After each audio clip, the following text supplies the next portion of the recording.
Yo, what's up, everybody? Hi. Happy Tuesday. What's going on, everybody? It's your girl, BondyBlue, and I'm back for another BondyBlue show, girl. I need to change my glasses.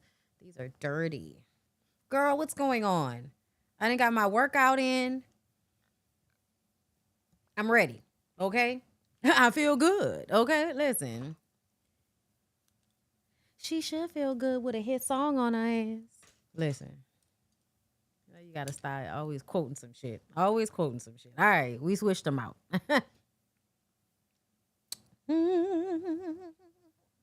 Okay, listen. I wanted to come to y'all, with my little classy bass joint holder for all of the hoes that always want to tell me to stop doing drugs. Bitch, this is a prescription medication. Okay? All right? You hoes need to stop acting like some weirdos. My God. Always want to judge me because I read you correctly and I don't even know you. It's not my fault. It's not my fault, girl. This is real tight. It's got crystals on it, bitch. Okay, the devil's lettuce. Okay, it makes me more empathetic. All the better to read you with, my dear. All the better to read you with, my dear. All right, y'all. I'm fucking around. Hi, everybody. I hope y'all are having a good day. Like, comment, subscribe. Don't forget about me, okay? Let's go ahead and jump into the show. We're not going to wait much longer. I want to start off with a little Candy and Todd because I saw a clip of Riley Burris. Okay, I saw a clip of Riley. And, I don't know what's going on. Because I don't watch that little reality show that she on, but I hear a lot about it. And it seemed like she on there punking out with the white people, but then getting all like big in the chest and talking to the black girl crazy. Now, I don't know the storyline. Maybe the other, I don't know if she black. She racially ambiguous, whoever the new girl is. But she was talking to that girl on that show, talking about, you can get me a drink. And she was like, please, thank you. She was like, are you serious? I don't have to tell you please or thank you. Just get the drink. I was like, girl, the way me and Riley would not be talking no more after she talked to me like that. Girl, the way we would not be talking after you just talked to me like something wrong with you, bitch. Because, listen, I don't play that. I don't play that. Y'all think that shit be cute. Y'all be playing with people and think they don't know what you on. Yeah, no, we not doing that. I was just like, I don't know what's going on with Riley. But she's an adult, so I want everybody to remember as we get into things with Riley and she makes it to the blogs more often. Was it Dame Dash's daughter? That makes sense. It was a little light-skinned lady, okay? She talk a little crazy, too, with the white girls, too. Okay. Child, I'm going to tell you what that is. I'm going to tell you what that's about, okay? Now, y'all know I just be feeling shit, so I could be wrong. But my spidey senses tingling is telling me Riley acts like this because she watched her mom take too much from people.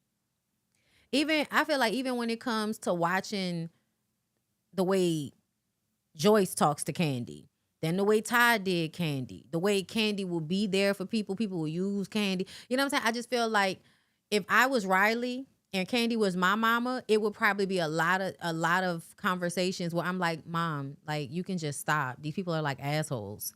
Like, you cannot do all of this. Like, I know what it's like to be the kid with a parent or a parental figure that overextends themselves with people and people backstab them for it, take their kindness for weakness. What actually ends up happening is you, the child, like, have all this resentment. So you kind of handle people in a way to make sure they're not doing you how people did your mama. Like, that's, I'm sorry, but that's kind of how it feels, okay? But that's just my business. I mean, that's just, that's my opinion. That's their business. That's what I meant to say. Girl, get your mind right. Get your mind right, okay? All right. I'm looking at the camera. Okay. All right, let's see what she had to say. This happens between two people, but it affects more than just those two people. So it is really hard for me. I had a hard time recently, and during filming, I had a hard time as well, because that's when I first learned about everything. So it's just been, a year of adapting. It's tough at times, it's easy at times, it's confusing. I'm still learning, honestly. You know what? I can really relate to I agree. Like, I think that's what this is. Like, whatever the parent suppresses, that is what is, loudest in the children. I do agree with that. I also feel like she's 20 something. She's coming of age. So she's coming into her womanhood. Who you are when you're a teenager and what you think about life changes drastically over, your 20s into your 30s, right? Like who you thought you wanted to be, who you thought you should be, all of that shit starts to reform itself. And you go through the things in your 20s that make you reform yourself when you get in your 30s, okay? And that's just, based on me being almost in my 40s, okay? You on that, because when I was a young person, I went through the same thing with my stepdad and my mom. And one of the things that I really appreciated was how strong my mom was during that time. And I know that you and your mom have such a close relationship. What have you learned from your mom during this time? I've learned from my mom that there are a lot of things that she protects in herself and how strong she is, how courageous, because all of this stuff I didn't even know. She wants to protect me the most she can. So being able to do that for your children, I think, is just a powerful thing. Yes, a divorce happens between two people, but it affects more than just those two people. Of course. So it is really hard for me. I had a hard time recently, and during filming, I had a hard time as well, because that's when I first learned about everything. Oh. So it's just been, a year of adapting. That makes sense. And that's exactly what I'm saying. Like when I was watching that clip, and like I said, y'all, I don't watch the show. I just watched the clip. So, forgive my ignorance of what might be going on that show. It does feel as if you just found out that Todd was being the fuck nigga you kind of always felt like he was, but your mom was doing a really good job at hiding it and kind of wanting you to, hey Diva, kind of wanting you to like love and have a good relationship with him no matter how he's treating your mom. Like, even when it is your, like, because me personally, of course I'm putting myself in it. But when, I was a child, it was my biological father, and I still did not like the mistreatment of my mom or the talking to my mom any old kind of way. I don't give a fuck who you are. I didn't like it when my grandmother did it to my mom. I didn't like it when some of my mom's, friends and siblings, like, I've heard people talk to my mom crazy. You know what I'm saying? And for me, growing up, this is why y'all get the version of me that y'all get, because my grandma Marcel raised me not to be like that. My grandma Marcel raised me to curse these niggas out. Okay. So I feel like I could absolutely see Riley like kind of feeling maybe some resentment and some underlying anger because she does seem to be drinking more. I heard them reference her drinking more and all of that. So yeah, it does give. I'm angry because I feel like y'all were lying to me about what was actually going on. And now finding out what was actually going on, I'm pissed off for you. Right. And I still have to figure out a way to be respectful because we're trying to force the family to stay together even though y'all have divorced. And I told y'all I didn't even really like the way Candy and Todd are doing this vacation shit. Let me tell y'all something. I am a mature person, so I absolutely appreciate people being able to put their bullshit aside for kids. I think that's what you should do. However, I think people need to be accountable. I think people need to repair. I think that time needs to help heal the situation, right? Time can't heal it by itself, but it also needs space. And I think that when I look at Candy and the way y'all instantly go from divorce to hanging with each other and being at family functions together, when are you gonna not have to have him around? I understand y'all have kids together and all of that, but from what was said, Todd cheated on Candy. Todd cheated on Candy. And then was psychologically abusing her in the process. I know we don't want to act like that's what it, but to me, the mind games that Todd was playing on camera, I'm talking about all of them little videos that came out. Candy's in, getting her hair and makeup done. And Todd is in there having manosphere conversations with her. You could just kind of tell that there hasn't been a lot of repair before we got to this let's all be cool shit. And I feel like they're probably going to see more of Riley acting out because of, finding out that your stepdaddy cheated on your mama, and you kind of had your trepidation about him from jump, and everybody convinced you that you were wrong and that it was just your grandmother that was making you not really like the nigga, right? Because I feel like y'all can say what y'all want to. She may not have always vocalized it, but it was very obvious to me that Riley was like, don't bullshit in front of me. Don't act like you are more present than my mom. Don't act, you know what I mean? Like, don't act like that. I think Riley had a lot of pause with Todd, and it was her grandmother, but it was also the fact that you a nigga coming into me and my mama's house. Right? So yeah, no, I feel like she is definitely coping with the situation, and it doesn't make whatever she's doing on the show okay. But I do want to leave room for the fact that, these things affect us. The shit we find out, the truths that are withheld, that we eventually become clear about, that shit affects you. So yeah, I feel for Riley in this situation. I feel for all of their kids in this situation. And I really wish that women would stop having to take a moral high ground in these situations and be allowed to be angry and hurt and want to not be bothered with that man for a little while. I feel like you're entitled to not want to be bothered with Todd, but because women are pressured to be the bigger person and make sure you're not making it hard for him to see his kids, you have to now sit there and be around a person that, he betrayed you. He fucking betrayed you. He dogged you the fuck out. And now we got to smile and act like it's all cool for the kids. Like, I don't really like that. I think that Riley has tolerated a lot in her young life. And I think she bit her tongue a lot. I think she was a more reserved child. And now she's going to come out of that. And a part of coming out of that is you're going to have to piss some people off. Sometimes you're going to be an asshole. You know what I'm saying? You're going to be an asshole sometimes. But I think she'll figure it out, because I think that Kandi is a good person. And I think that she's been raised to be a good person. She's a young woman, But I did want to hear her perspective on the divorce, because I have not liked seeing Kandi and Todd on social media trying to pretend like everything is okay while they're on vacation. Kandi's entitled, and it's very righteous. Her anger is righteous against him and the games that he plays, sitting there reading that fucking book. And a lot of things y'all don't understand about men, and I'm noticing this from TikTok all the way over here. Men are vindictive, bitch. Men really do little mean shit to make you feel bad about yourself in order to make them feel better about themselves. That's what they do. When Todd was sitting up there reading that fucking book, you're trying to act like you trying to become a better man, and Kandi called it out in the moment, because it was something I think was being done to make her feel like, oh, he gonna get his shit together. Maybe I shouldn't have left him. Get the fuck out of here.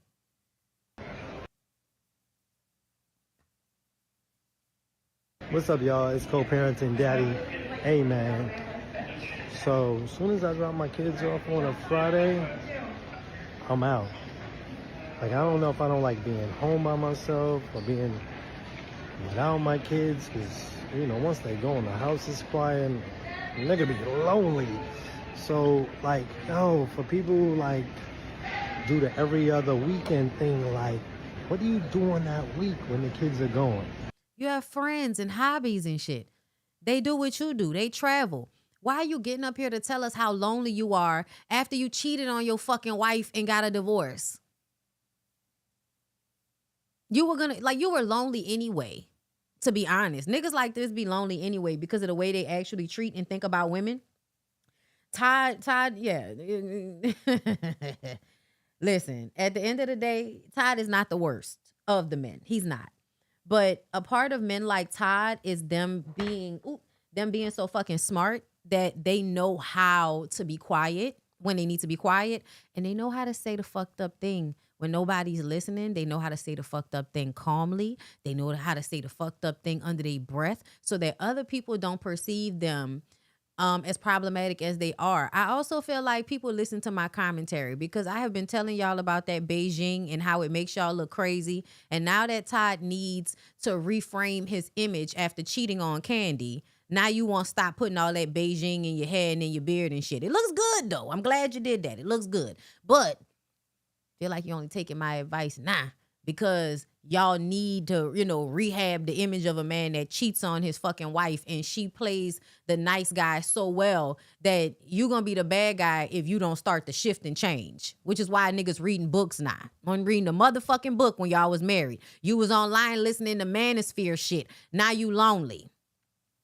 You don't want to talk. Then that's why I can't stand when niggas do like fake this fake shit of fake vulnerability, right? Acting like I'm really expressing my feelings. Because then if you critique them in any type of way, this is why men don't express their feelings. Girl, shut the fuck up. Okay? There's a difference between somebody expressing that they are lonely and they going through something and them doing it because they want the public to know that they lonely. This nigga shopping for coochie as far as I'm concerned.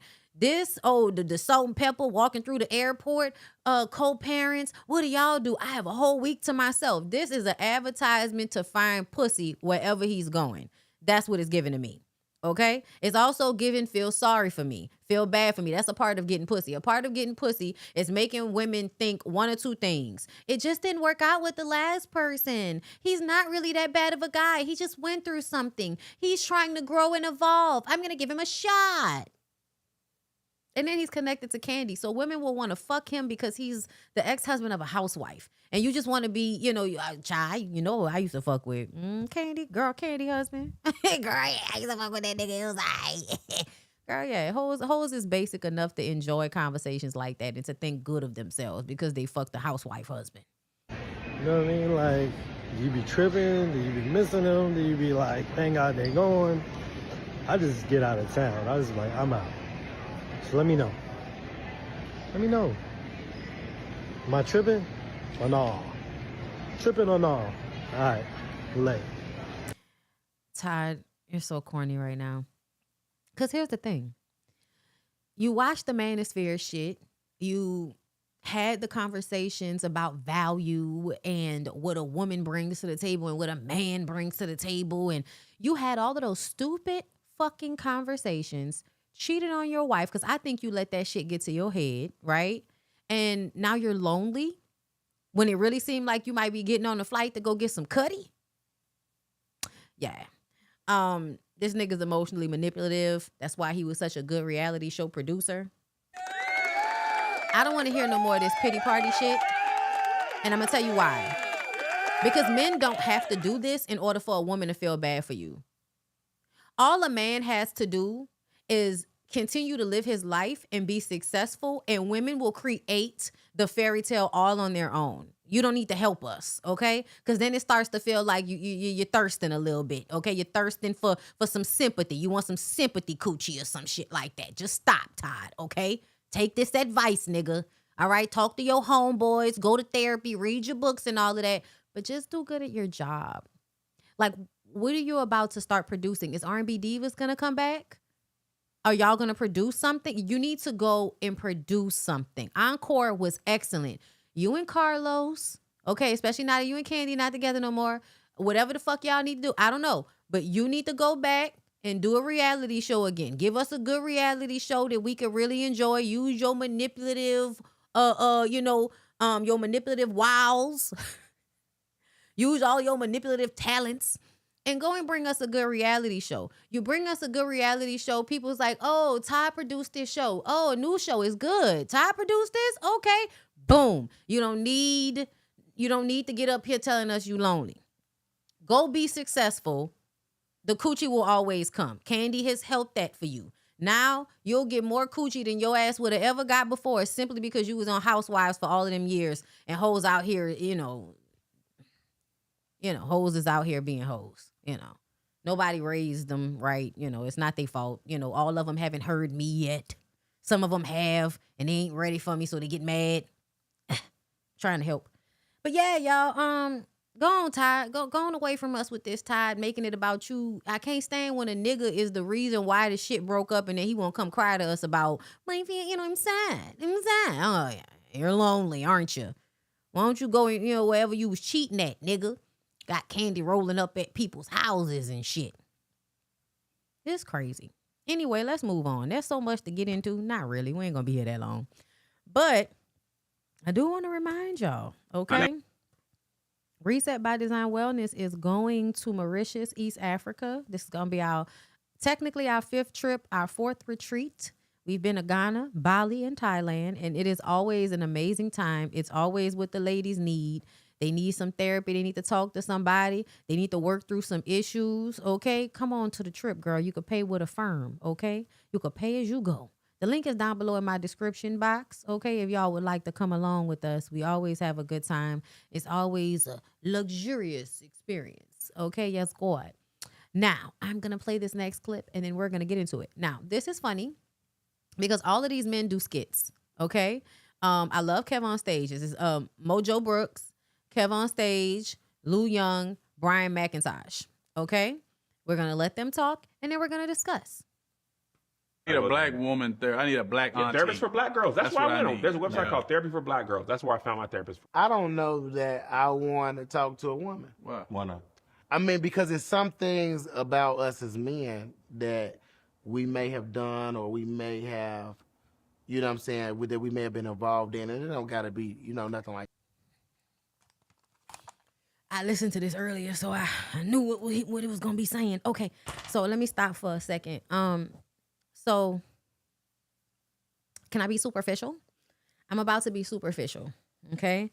So superficial meaning I'm about to go off how this looks and then also listening to what he said. To me, this type of man, I tell y'all all the time, he's a light-skinned man with light eyes. This is a dangerous nigga, okay? This nigga sound like I've done some things that I don't want a woman to know that I've done.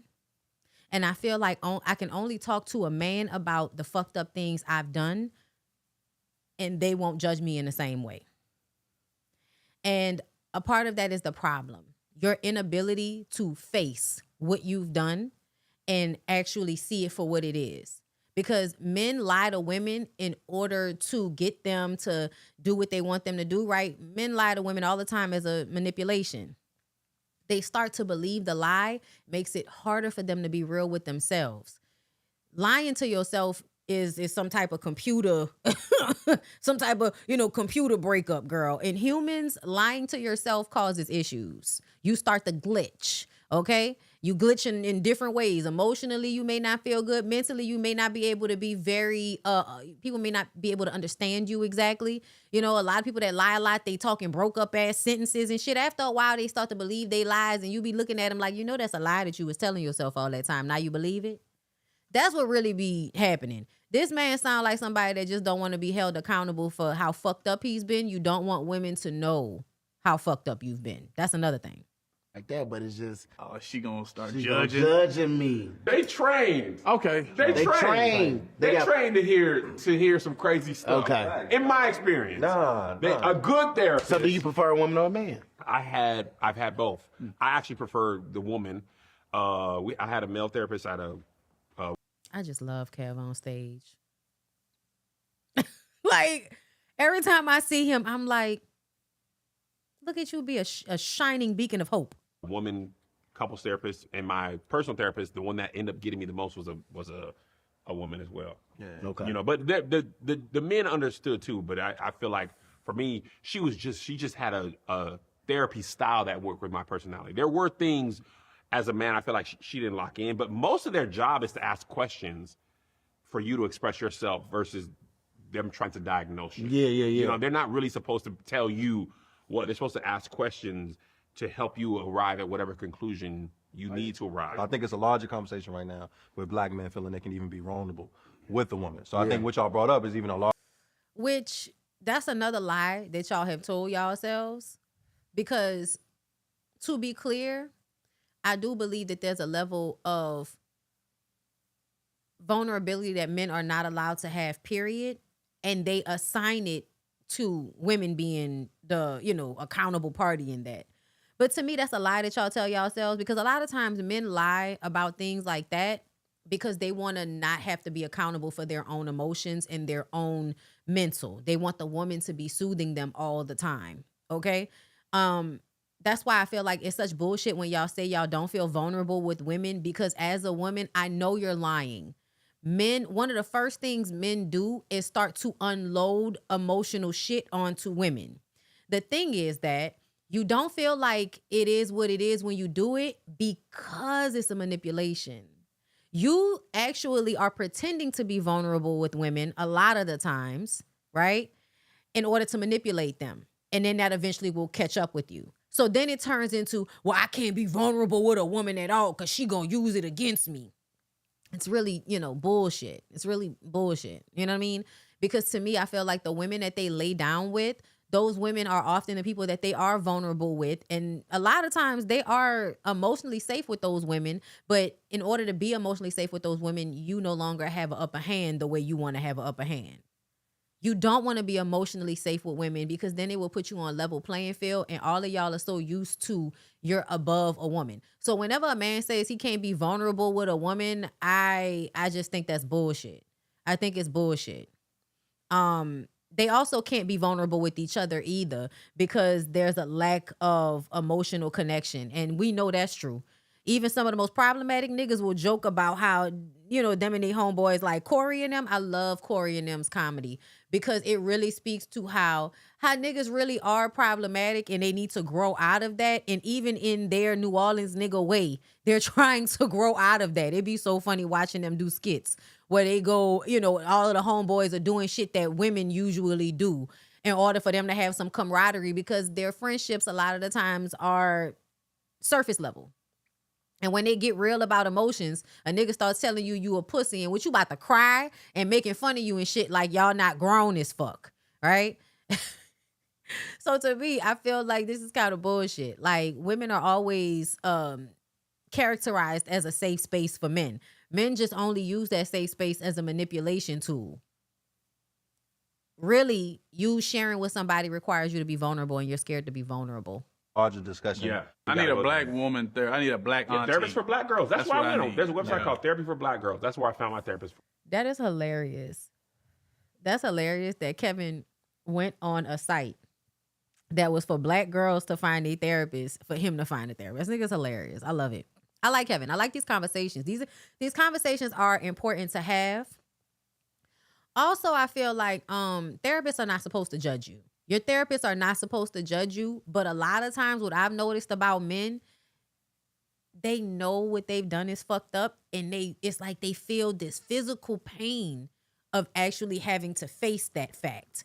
So even somebody, because I've had conversations and I'll ask them a question, and this is what they say, therapists ask you questions. A lot of men will hear that the question is trying to get them to give an honest answer, and they know that that's what's happening. So they feel like, I see what you're trying to do. I see what you're trying to do. You're trying to catch me up.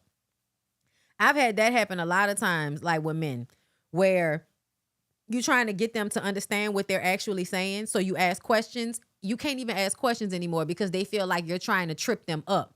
So, and because women have done this. Women have gone to therapy, learned what the therapist did with them, and then took that shit back to their old man trying to help their old man.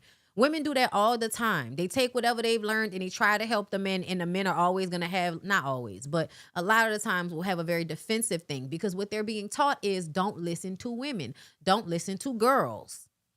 A lot of contradictions are happening. But the main thing that boys and men, males are being taught as they're growing up is don't listen to women. You trying to therapize me. Yes. You trying to diagnose me. Man, ain't nobody trying to diagnose your dumb ass. Like, get the fuck out of my face, nigga. You the one coming to me crying. I try to give you real advice and you don't like it because it means you have to be accountable for your decision making. Get the fuck out of my face then, all this crying and shit. And that's when women get agitated and then start calling y'all bitches and hoes and shit. Because when we actually try to help y'all get mad and talk to us crazy. So then it becomes, all right, well then fuck you then with your slow ass. Go figure it out on your own. Ooh, girl. Ain't nothing better than a man that know how to listen. My God. Okay. So y'all, Zaire Wade, the eldest son of NBA Hall of Famer Dwayne Wade, has been charged with 1 felony count of corporal injury to a spouse or cohabitant following a domestic violence arrest in Burbank, California.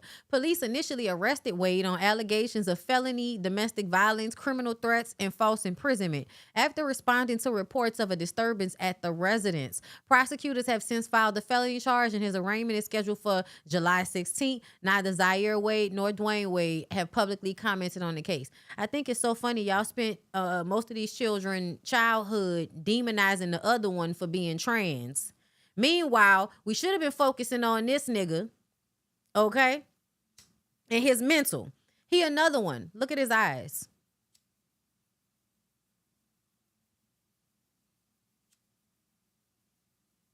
Abusive people love to go dead in the eyes. That's like one of their favorite things to do. Especially the black boys. Oh my God. The black boys always be so dead in the eye. I would love to know what the childhood was like. I would love to know what the childhood was like, because even though I feel like Dwayne and Gabrielle kind of look like a reasonable couple, and they did they did a lot with with the other child, the trans child, in order to be supportive. And Dwayne has done things like wear, fingernail. Dwayne has done things that I think is making the world a little bit softer for his child who is trans, right? By doing things that are a little bit androgynous. So I have given him, a lot of brownie points for that, right? And also because Gabrielle Union is a strong woman. So any man that's in a relationship with somebody like Gabrielle Union, I would sometimes feel like, oh, you can't be abusive because Gabrielle Union will beat your ass. You know what I'm saying? That's what you would think. But then I know better. Because I know some of the strongest women are usually some of the ones that feel the most guilt about their strength. Therefore, men can, use that as a tool to abuse them with, right? Because a woman will be a boss bitch every day, all day, everywhere else. Come home. Don't want to be a boss babe. Want to submit and all of that shit. Right? So, yeah, I wonder what the childhood was like. Because something is a disconnecting here. Why is it that one child was supported in being trans? This child was allowed to become abusive.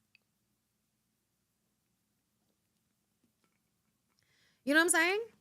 Like, don't you, I just kind of, and this is why I feel like we have to think about things deeper. Because a person being trans is a very superficial thing, because it's, and I'm talking about in a public sphere, because y'all are like losing y'all minds about what the child looks like. We're not even thinking about what's going on up here, what's being taught. What's the mentality? And the reason why I say that is because in my mind, I could be wrong, y'all, but this is what is coming to my mind right now as I look at this situation. Is it a possibility that in order to support one child being trans, you become hyper fixated on disciplining the other child? Because a lot of times, to me, boys that show up like this, there was a parent that was cruel. This dead in the eyes shit is something that happens over time. I could be wrong, y'all. But when I do look at Dwayne Wade and Gabrielle Union, like, there is an underlying volatility. I don't know, anger, resentment, just some very angry emotion that is kind of underneath. I believe that house been abusive. They use the trans child for the great attention to forget the past of the relationship with the mother. And that's another thing, because that mama, she was off, y'all. Like, I remember seeing some of the things that mom said online, and I always felt like she had to be a crazy bitch in order for her to get her rights taken away. But then I started to learn about how rich men get their way when it comes to court, especially if they somebody famous.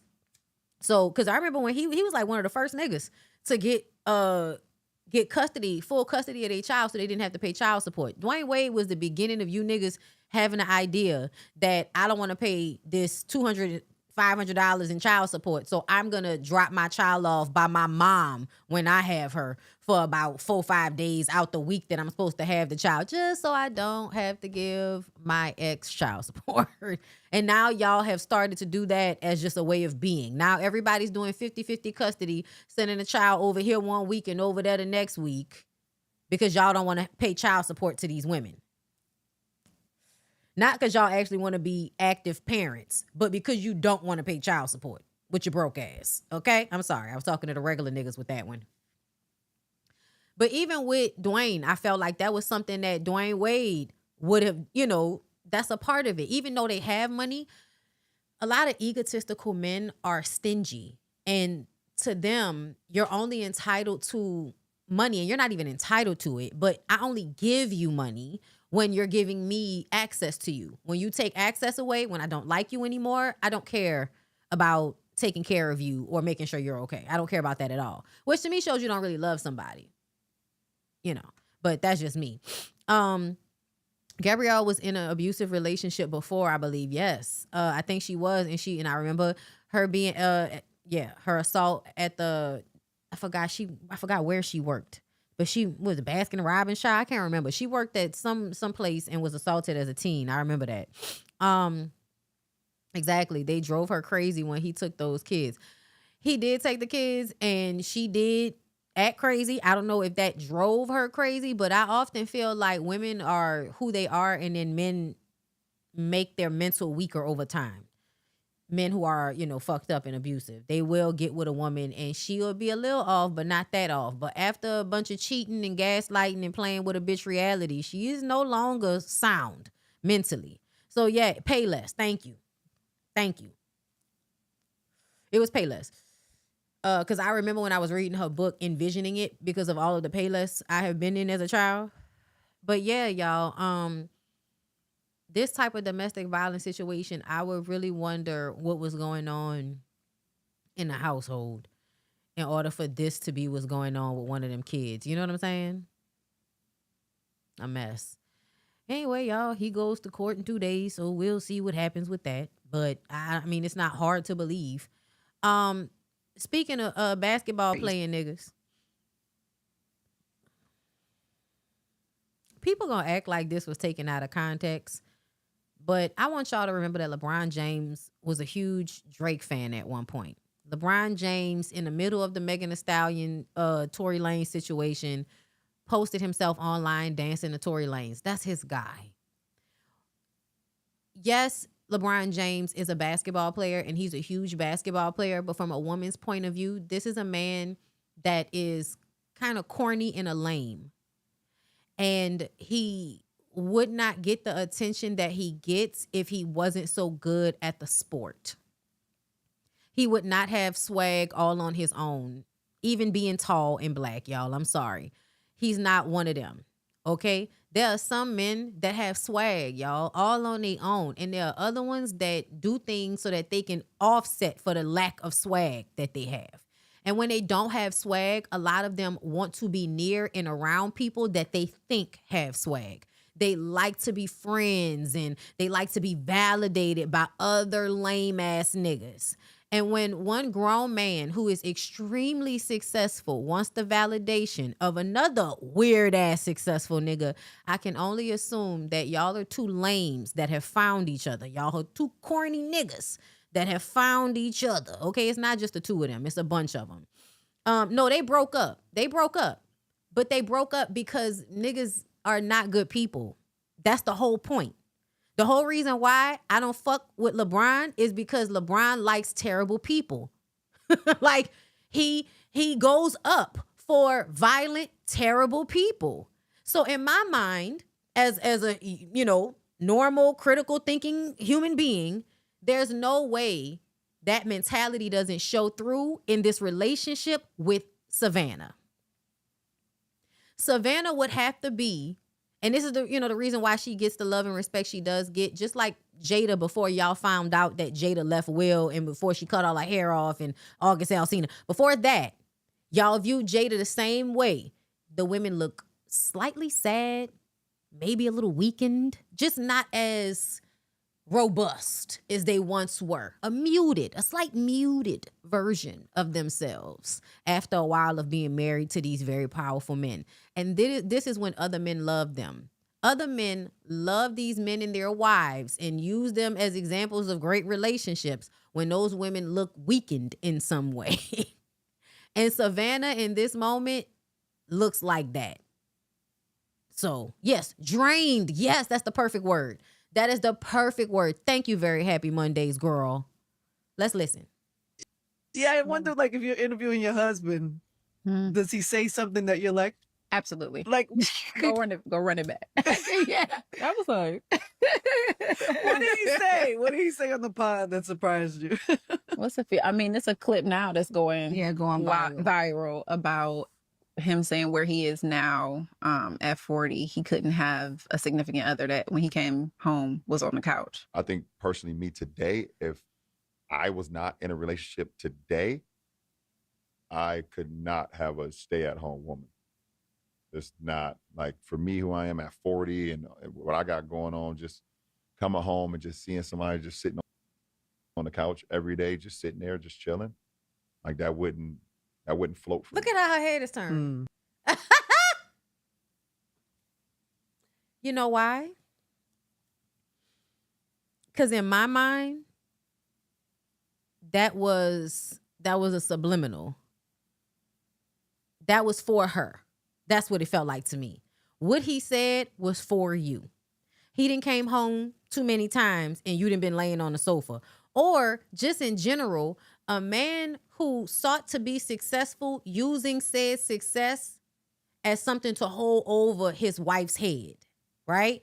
I work so hard. I do this. I do that. And I come home and you just laying here.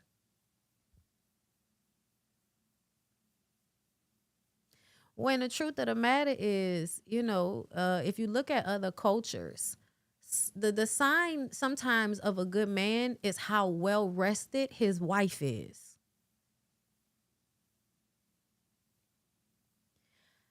How well rested your wife is usually a sign of how good of a husband you are. If your wife is not well rested, if she is not somebody that feels safe enough to sit down, lay down some fucking well sometimes, and not to sit her down, but because she actually deserves rest. And women are not supposed to be working at the same rate that men are. That's another thing. Like, you niggas don't even have children, and y'all always want to be in competition with women physically as if you have to do some of the same shit that we have to do. We're not built the same. Y'all have a 24-hour cycle. We have a 28-day cycle. Our cycles are not the same. Women go through shifts throughout an entire 28-day cycle. Men go through shifts in 24 hours. We are not the same. Okay? If you have a house, a clean house, and a bunch of big ass fucking kids that have come out of the body of a woman, and you come home and she laying on the sofa, you should be like, oh, hey, babe, how you doing? Kiss her. Like, I don't even understand that. And maybe it's because, child, listen. I can't imagine a nigga with that much money talking to me about laying on a sofa. What the fuck do you have all this money for? What do you have all this money for? What are you still playing basketball for at fucking 50? What are you still sweating for your money for? If not so that lady, when you come home, is laying down some fucking well. And another thing that aggravates me is the idea that she was laying there the whole day or something like that, versus by the time you got home, I've done at least 5 or 6 things, and now I'm finally sitting my ass down.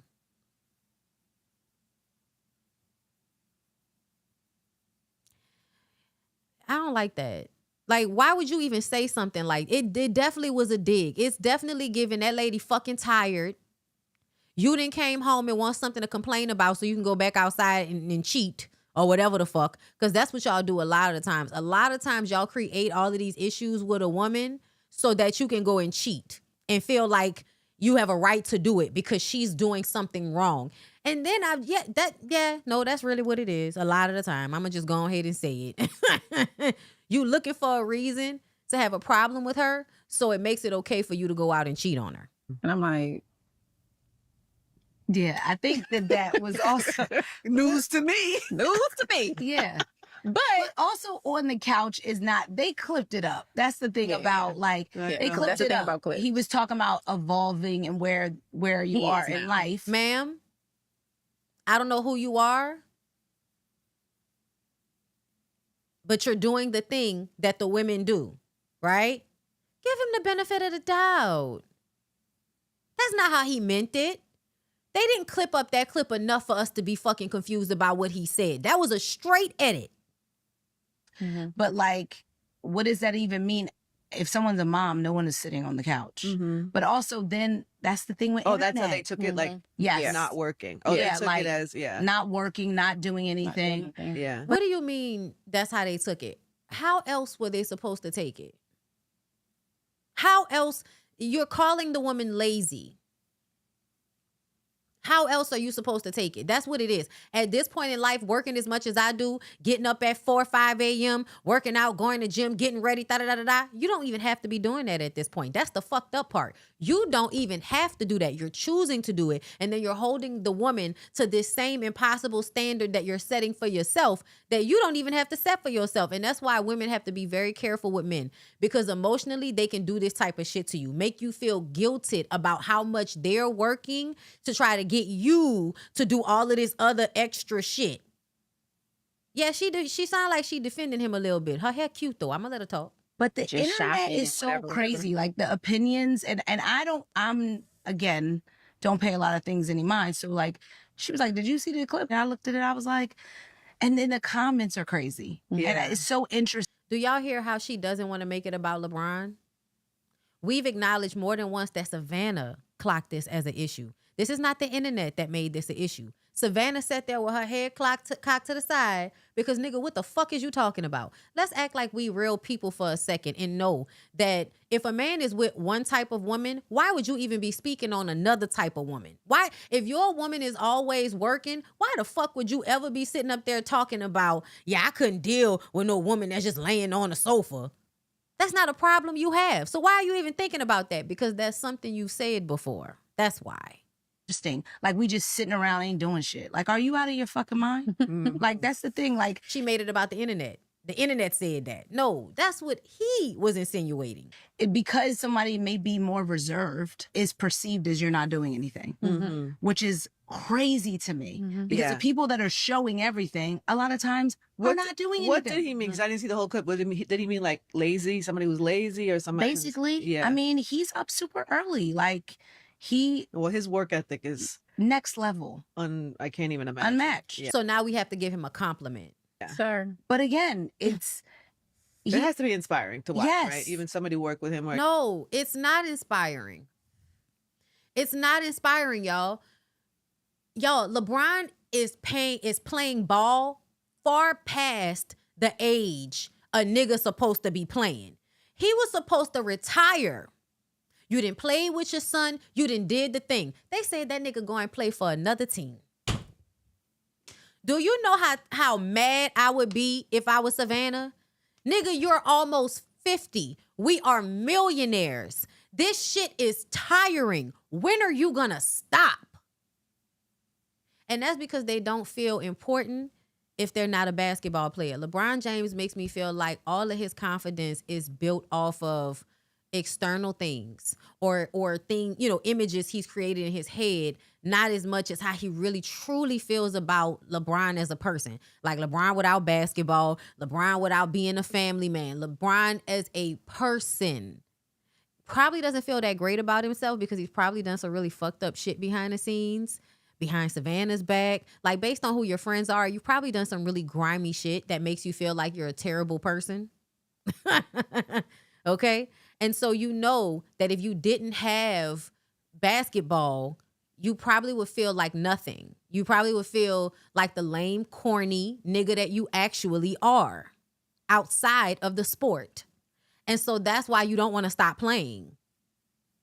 Because then you would have to figure out what you actually like about yourself outside of the fact that you can do the regimented, get up 4 a.m., go train, get ready for the game, do it again, rinse and repeat. The girls, the cities, the games, the press, the parties. You're getting old, my nigga. And the reason why you still doing that shit is because if you let it go, you feel like you have nothing. That's what all of you niggas in sports do. Y'all do the same shit over and over again. I don't know why y'all don't go sit in somewhere with a fucking therapist and figure out other things to like about yourself so that you can let go of a job that monopolizes your time to the point that you think you have a right to call your wife lazy. Because you're always working. Yeah, nah.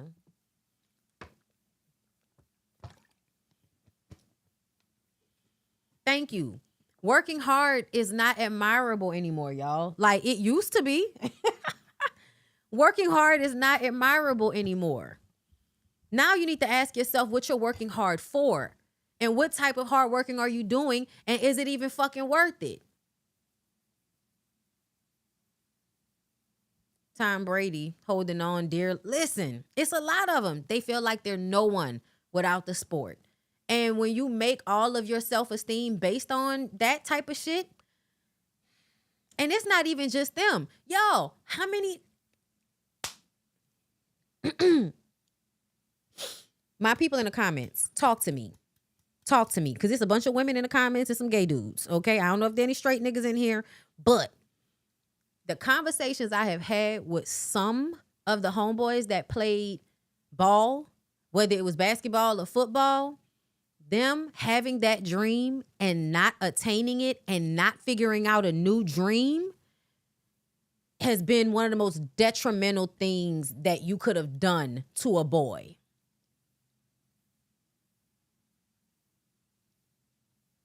Straight up. Straight up.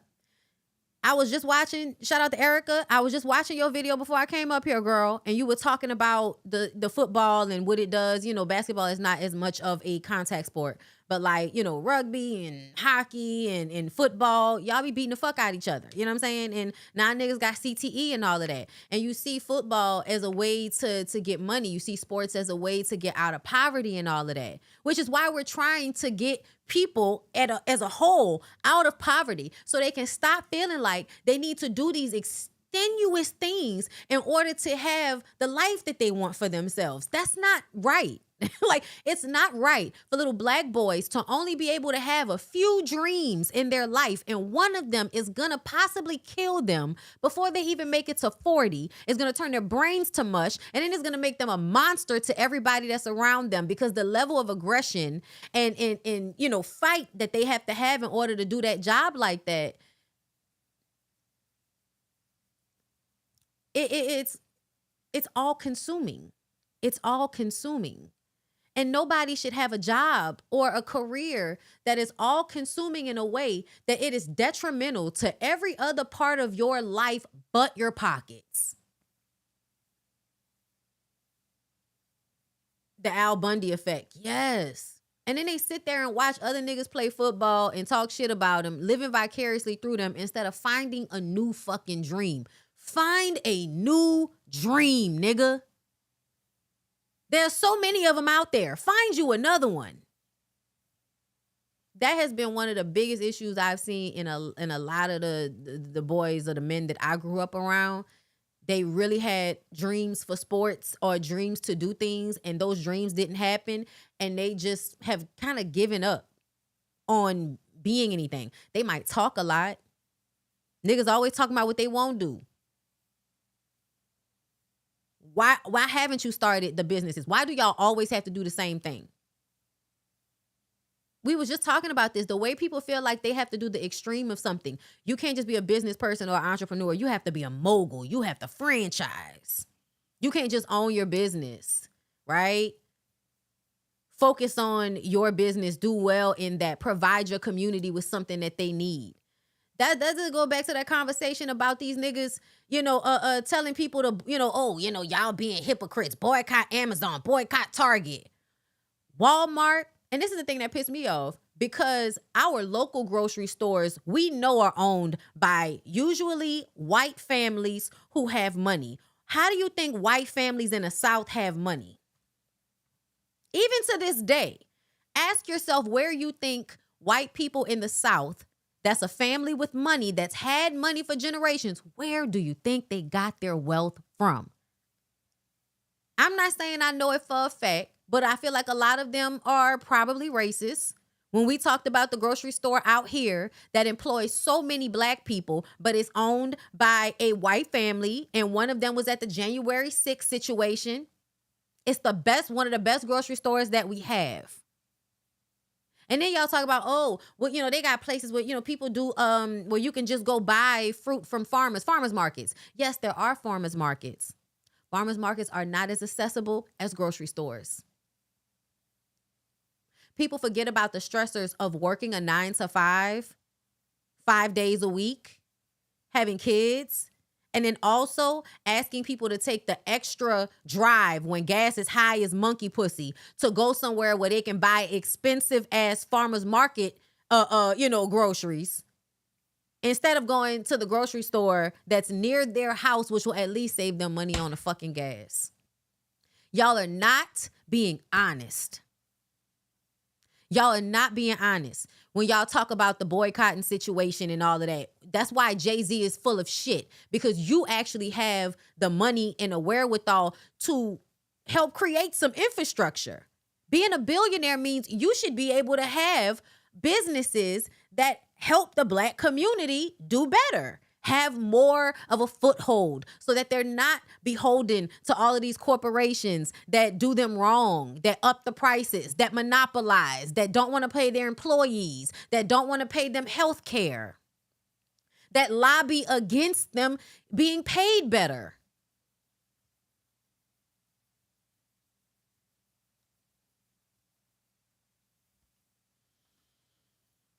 Ask yourself, where does the electricity come from? Some of y'all's electricity companies are owned by the state. Some of them are privatized. What about the water companies? Some of your water companies are state-owned. Some of them are privatized.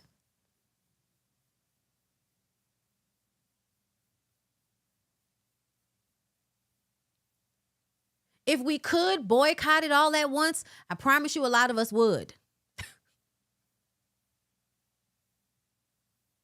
But we're still trying to do our part in some of the ways that we can. But also, what more do y'all want from the people that are actually being harmed? That y'all be pissing me off with that. Keep forgetting that we're not on the same level with people with billions of dollars in their bank accounts or in their portfolios. We're not on the same level with those people. Our interests are opposing.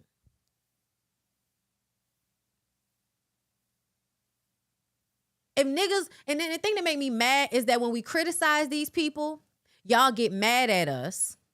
But the truth of the matter is these people are only as rich and powerful as they are because we, the poor black delegate, made it so. Because we bought their albums. We listened to their music. We went to their concerts. And you lobbying for my life to be harder after coming from the same circumstances as me. Y'all can't be fucking serious. I'm sorry. I'm sorry, y'all. We got off. I'm so sorry. I'm sorry, y'all. We got off. But it's a lot going on right now. Please forgive me. But I hope y'all was following me on that tangent. Lord have mercy. Tall fam, thank you for the super chat, boo. Random, I watched House of the Dragon, and Kev on Stage as a hilarious review. I'm just a nigga that love them dragons. Hilarious. I need to get back into it. I watched the first season and then I fell off. I need to get back into House of the Dragon. Your fave Nola baddie does really hilarious ones too. Her breakdowns are so funny. Is that all this lady said before I move on to Jay-Z? Or even as his wife, like watching somebody's work ethic. Very much so, but never getting up before the sun comes up. That's not You're not doing that? You're not that inspired? No. Me, I'm up at the crack of dawn. I hate the morning. Not my ministry. I love the morning. Love. She like, I admire it. I think it's amazing. You get a lot done. You use all of your hours. I think it's great. She's like, don't call me. I'll be right here. Yes, right here. Don't call me.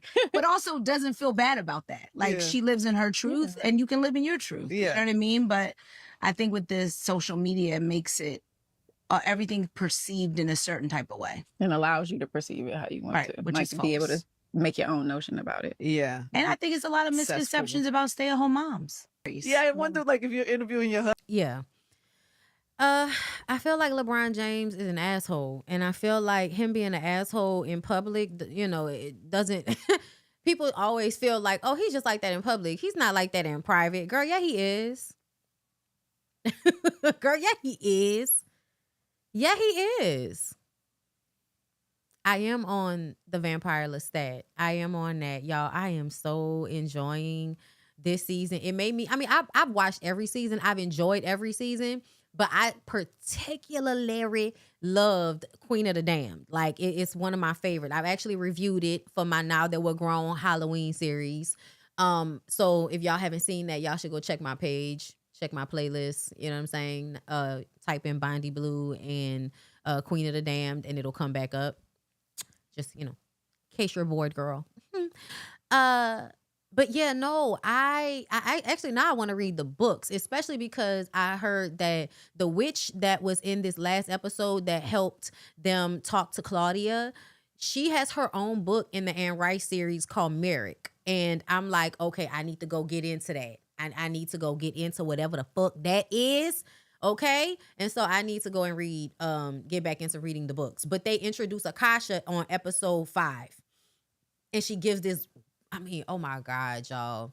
She gave this brilliant monologue. I mean, like, if you're in acting school, you might use that monologue for a class because it was so good. She did so good. The building up, the questions, like I played it back over and over again. And y'all know now it's a sound. So it really, like, it hit hard. And I think the next season is going to hit so fucking hard because it's going to resonate with where we are right now, which is with the women, you know, opening their eyes and shaking off their shackles and getting angry and starting to look around and see what the fuck is really going on. You know what I'm saying?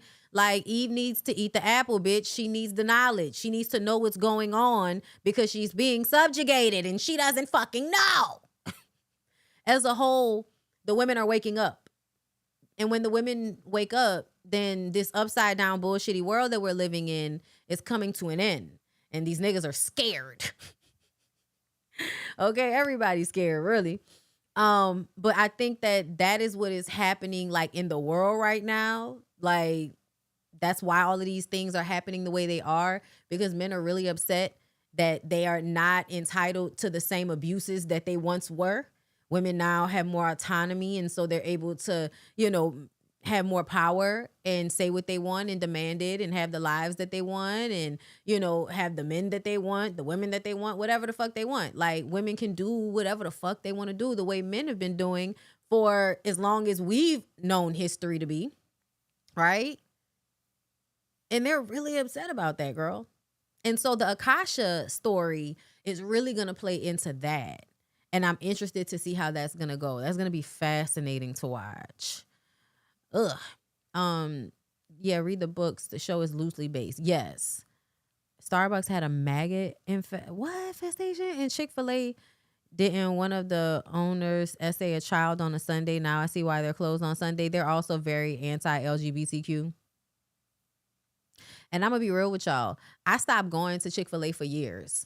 Also, they didn't have a lot of Chick-fil-A's out here, so it wasn't hard for me to boycott them until they came over here.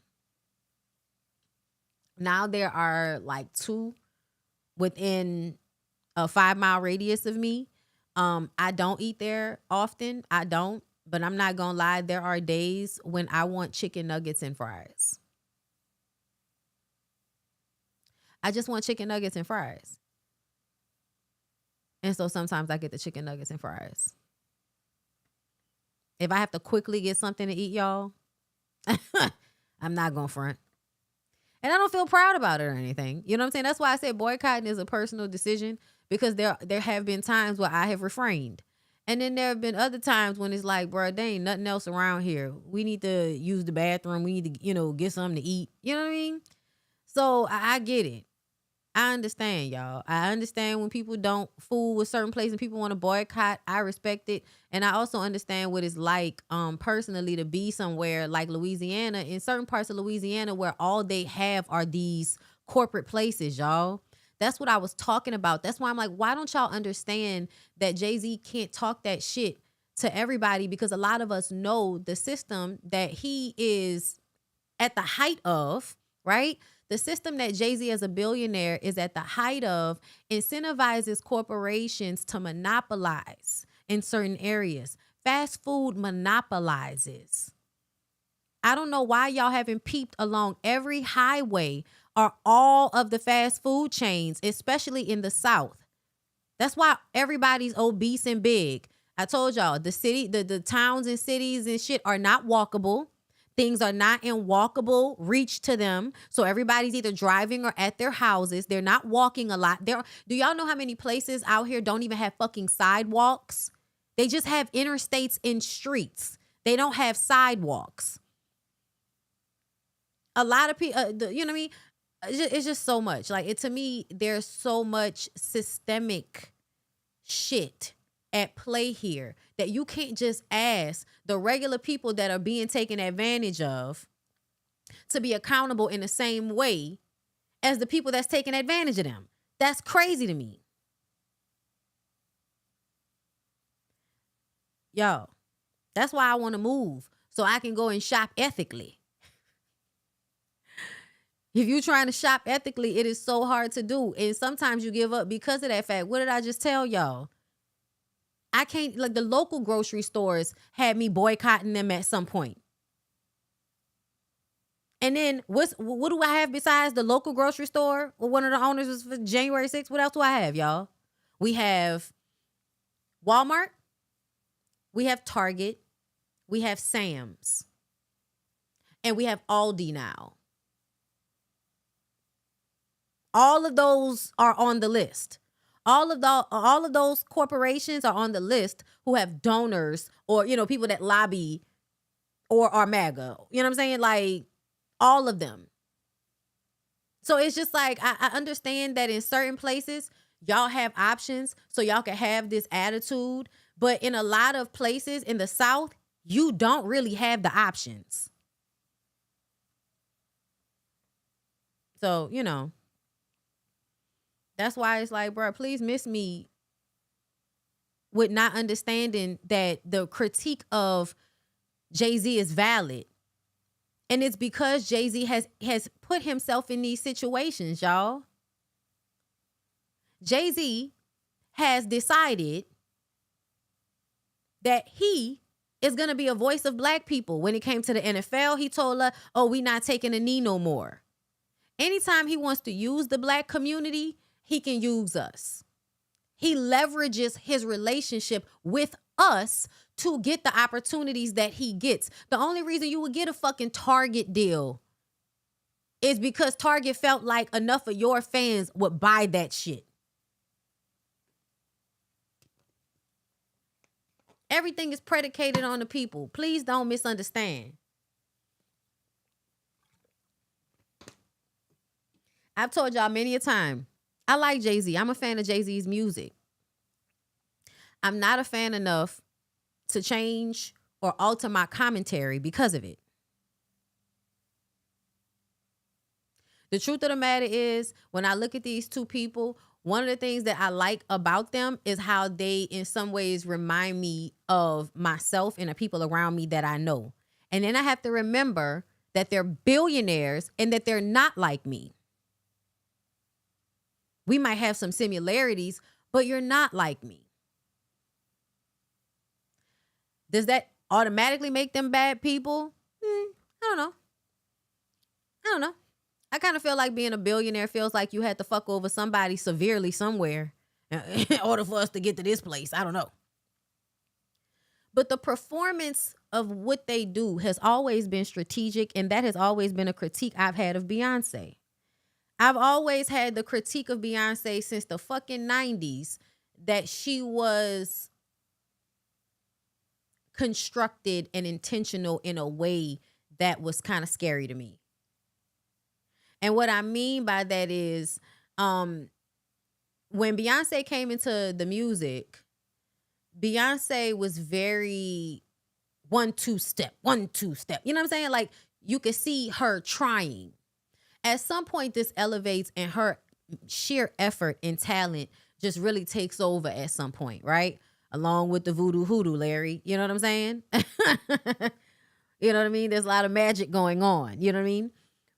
But their relationship has absolutely been used. The Black community has been used to leverage them, to make them higher in this system. They've used Black people. They've used our love of being Black. They have lyrics that are meant to make us seem like we are in community. And it's a manipulation tactic because we're not actually in community. Because if we were in community, y'all would care more about what's going on. And there's a disconnect where you can act like what's going on isn't happening, or you don't have to explain anything. And I would feel that way if they were not leveraging the Black community at every turn. Jay-Z started with Black people's addictions, so he's still using the community as a shield. Absolutely. Absolutely. I mean, y'all know I listen to his music. Like I said, he's a masterful manipulative nigga. And I have to remind myself of how nasty Jay-Z can be when I think about like Maya. When I think about Maya, when I think about Eve, women who I feel like time has shown that these women are non-problematic. They're about their business. They are respectful, right? So they not just know any woman, right? They're somebody that you give, you care about what they have to say. Like Eve and Maya are two women that if they said something, I'm going to believe them because they have a certain level of integrity that they've had this entire time, a level of consistency about themselves they've had this entire time. They both have stories where Jay-Z does some of the most insecure, bitch-ass shit that a nigga could do. And when you really understand what it is to be a confident person, you can tell when people are pretending to be confident because real confidence doesn't require certain shows of insecurity, like trying to fuck with other people's minds about how they feel about themselves. So for instance, calling Eve to tell her don't get all excited and think that she gonna get number one because female rappers don't go number one. Why would you think you needed to call that lady and tell her that? That lady went number one. Shut the fuck up. Why would you even feel like you need to call her and tell her that? And Maya has said before that he tried to ruin her career because she didn't want to be in a relationship with him when they worked together. And that's really what forced her to go independent. So when I remember the women in the community, in the music community, and that I've grown up liking and don't personally know, but feel like they've shown themselves to be people that you can trust what they say because we've watched them for years and they've been consistent. Right? Yes, I have reverence for Maya and for Eve. Eve doesn't even tell her story from the perspective of feeling like he did anything wrong, and it doesn't matter. I heard what you said he did. I heard what you said he did. You don't have to say that it was fucked up. I know it's fucked up. Nigga to call you and tell you some shit like that the day before your album come out. Credibility. Yes, they have credibility. Thank you. Yes, he plays very pimp-like mind games. Mind games. And a man that plays mind games like that is very, very dangerous. Very dangerous person. And for you to be so powerful and be so insecure as to do shit like that, that's where you start to look fucking weird. That's where you start to look weird. Because when we look at you, you have all of this money, all of this power, all of this prestige. You're not really doing anything with it that's helping anybody, but fine, whatever. And when I say that, that doesn't mean we're not doing charitable things, but y'all know what I mean. As I've already said, Black people don't have an economic foothold because we don't own shit. Jay-Z still doesn't really own anything. And when he does own things, he does things like everybody else does. They sell the shit off. But you don't actually like go into the community. Like, what does the community need? I don't know why I always go to grocery stores, or, you know what I mean? Like stores that are like Walmart or like Target. Like, Y'all talking about just food. But when we talk about going to Target and all of that, y'all, we're going to Target for cleaning products and paper towels and replacements on Ziploc bags and Tupperware. Like, you're going to these stores for shit that you can't get at every grocery store. Even if you do, you know what I'm saying? So it's like, there are no just regular stores owned by Black people that sell those everyday things in certain places. In New York, y'all have mom and pops. Y'all have mom and pop stores that y'all can go to and get those things. A lot of the other places, they don't have that. All they have is the corporations to get the things that they need in their day-to-day life. You know what I'm saying? New white t-shirts, new socks, new underwear. Like, that's not shit that you can get at the farmer's market, bitch. I gotta go to Target or Walmart or Sam's. You know what I mean? Or I gotta order it off Amazon. Like, I have to go to these corporations to get these very mundane, everyday things that people run out of and need all the time.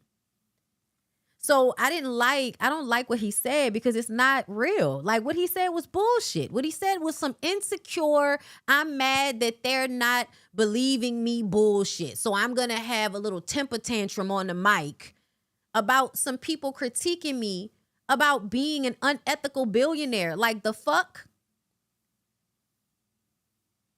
And then y'all do shit like this. Like, come to us and cut the hair. I don't know why y'all think the hair is fake. I don't know what that's about. You know? And to me,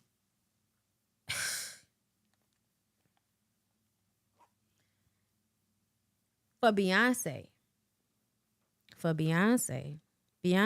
is just doing exactly, even her getting into hair care is a sign to me that she's just following in her mom's footsteps.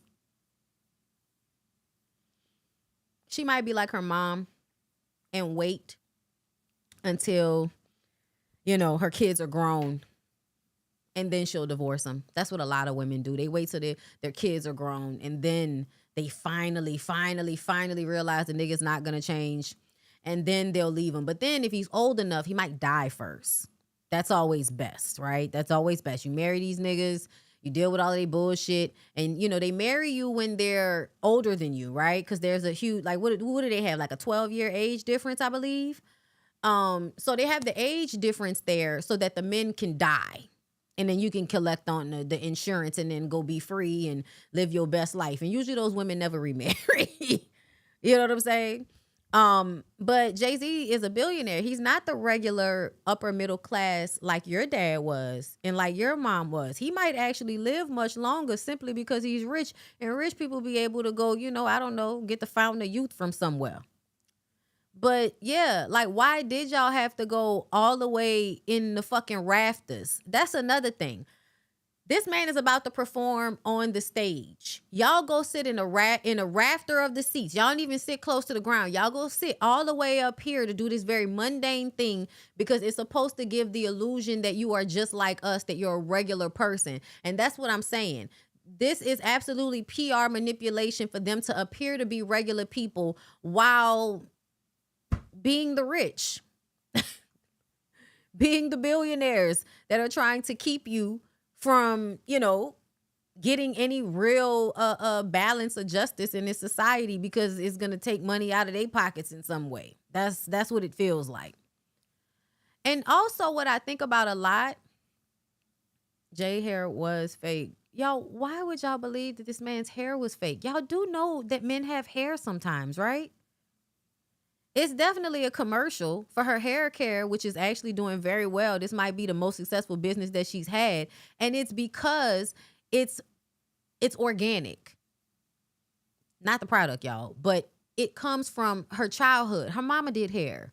I don't know if y'all know, but most of the time, if a woman have 2 daughters and she did hair, one of them daughters gonna do hair, girl. One of them daughters gonna do hair. One of them daughters is gonna be really good at doing hair, or specifically making other people feel attractive or making other people feel beautiful. That's the gift. Make other people feel beautiful. That's the gift that a lot of hairstylists have. And I can see, even with Beyonce becoming the star she is, still having that from her mom in her. And also having it in her to forgive a nigga that ain't shit. You know what I'm saying? That, like, you know what I mean? And I'm talking about as it pertains to being in a relationship. You know, a man that cheats and has all kind of, you know, bullshitty things going on and faulty business practices and, you know, those types of things. As much as we love our girl, and we do love our girl, she is still very she's still very Gen X. And that's not to say that people can't have, you know, beautiful, great families and relationships, y'all. That's not to say that. Of course people do. But I think that that generation of woman really does see the storyline of those types of relationships. They ignore all the problems in them. They ignore that holding on, you know, to these men sometimes is still at your detriment, regardless to what you might want everybody to believe. I'm a target. You aim, don't miss that target. No exclusive, they only doing what Apple and Walmart did. You shopping at Amazon or you boycott? You posting on Instagram?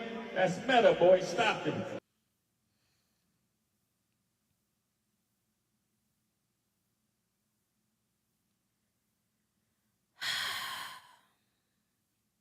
Yeah. That's not lost upon me. I'm trying to be light about it. That's not lost upon me, believe me. Okay? Y'all know Google owns YouTube. You picking and choosing them. Do you really think we didn't know that Google owns YouTube? This how you know you watching the YouTubers and the TikTok. You watching all us on Instagram talking shit. And you're like, man, they all being hypocrites. Come on, Jay. You know that shit not equal, bruh. And that's what I'm saying. Stop being fucking dumb. Like, yo, this is somebody that I like because they were brilliant, like smart. Stop talking to us like we don't know the business behind the government and the corporations and why we only shop at these places. And that is because the government made it okay for corporations to monopolize. That is why. And when you ignore that fact, you put the responsibility on us as individuals when it's really not our individual fault that this shit happened. Politicking as usual. They digging deep for narratives. It's embarrassing. They run out of characters, had to bring back up Cap again. We brought up Cap again because that's an extension of you selling out. And this Target shit was you selling out again, nigga. I don't care. I want y'all to know I personally don't care. Okay? And when I say that, I mean, because, you know, every time you talk about somebody, y'all think that we all like emotionally invested when we just calling a thing and acknowledging what it is and using fucking critical thinking skills and shit. But y'all may not be talking to me, so I'm going to let them continue. My buddy took a check. I ain't even mad at him. But along with that check, you got to sign a non-disparagement. I'm the one they can't control. Y'all better be glad it's him. It doesn't matter that they can't control you. You're not trying to do anything anyway.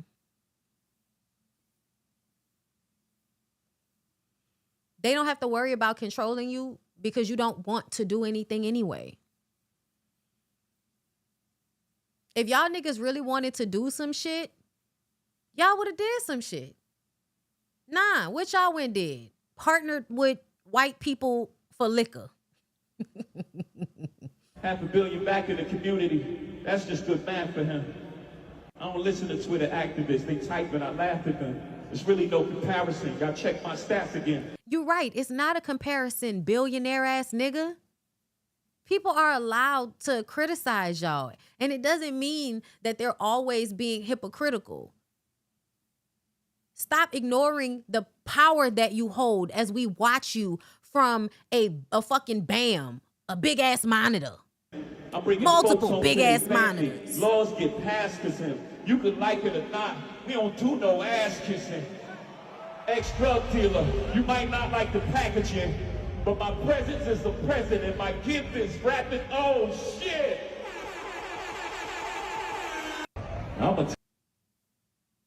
That was a cute play on words. We love a double entendre. That was nice.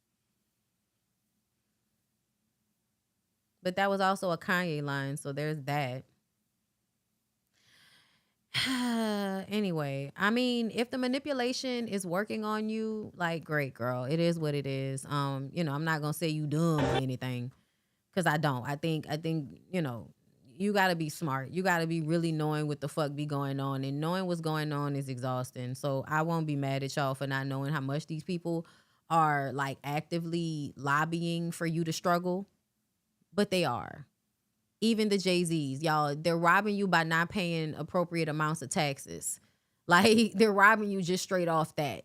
Just straight off that 50 Cent, Jay-Z, Ray J, and any other nigga with $1 million in a bank account somewhere that is lobbying the government so that they don't have to pay more than their little small, 13, if they pay that, because they find loopholes. That's all niggas do, is find loopholes to not pay taxes so that they don't have to pay into the very country that they're sucking the life from. Like, this is just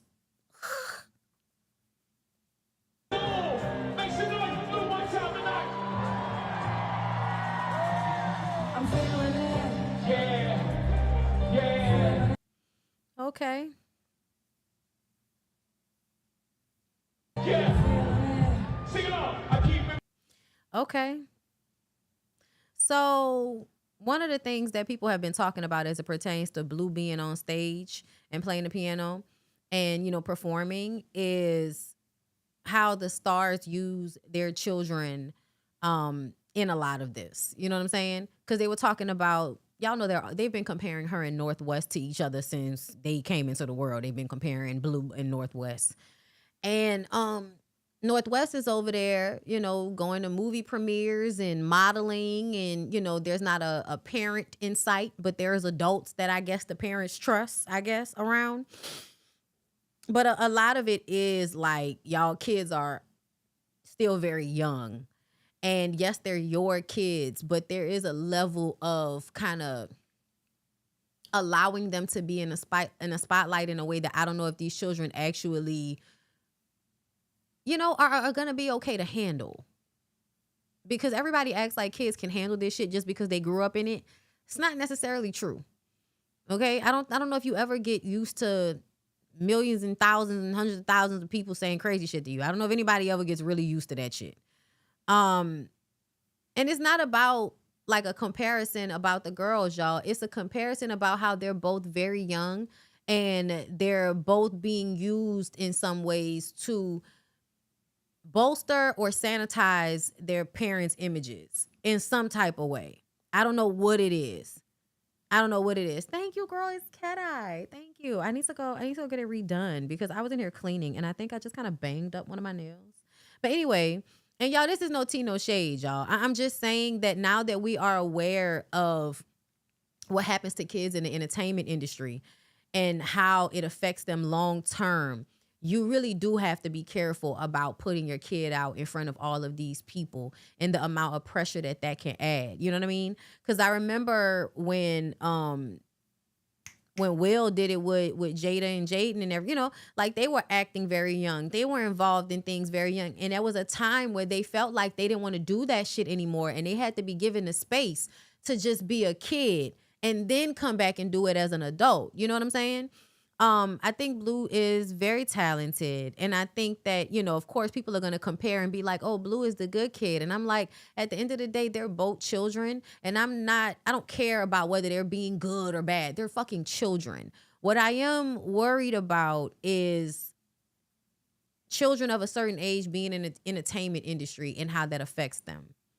That is what I am worried about. And that's only because we've been seeing so many documentaries in these recent years from all of the child stars we knew growing up and what ended up happening once they became adults and they had spent a lot of time in the spotlight and in front of a lot of people and being subject to a lot of criticism. And y'all, you know, y'all been criticizing Blue hella high water since she came into the world for having black hair, for just any and everything. And I didn't like that.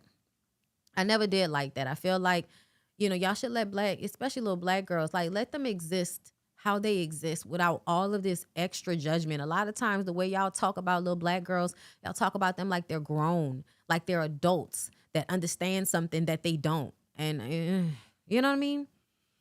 By no need for the disclaimer, love. We know you just giving your opinion. Yeah.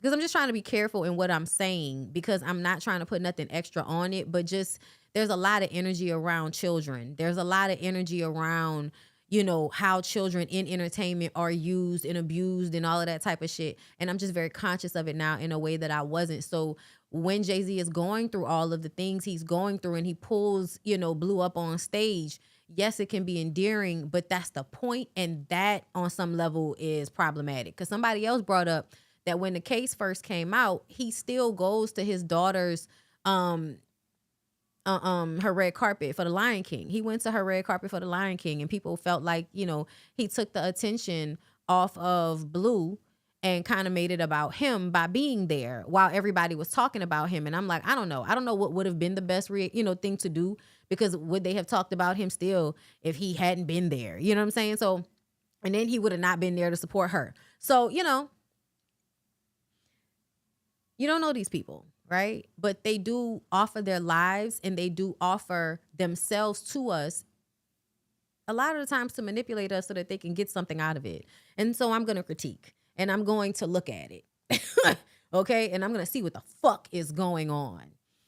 But anyway, let's go ahead and move on. And since we were talking about the kids, you know, Beyonce and Jay-Z and all them, their kid, apparently Solange's son Juelz is out here wreaking havoc, and I believe every word of it, because he's already shown himself to be problematic. And once again, light skin, light eyes. It's not, I'm not saying it's their fault. I'm just saying they become terrorists, because how people respond to black boys with light skin and light eyes is sometimes this coddling thing and this praising thing that can be gross. Y'all forget that a lot of black women are colorist.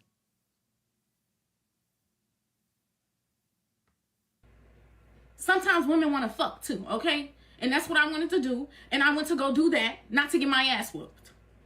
Without further ado, let's get into it about this fucking crackhead. So, hey, Juelz. The dick was good, though. No shade. The dick was good. So if y'all want to go try it, y'all bitches keep asking me, was the dick good? Yes, the dick was good. Y'all should go try it. Anyways, no, they shouldn't go try it. You're telling us a nightmare story about demon dick.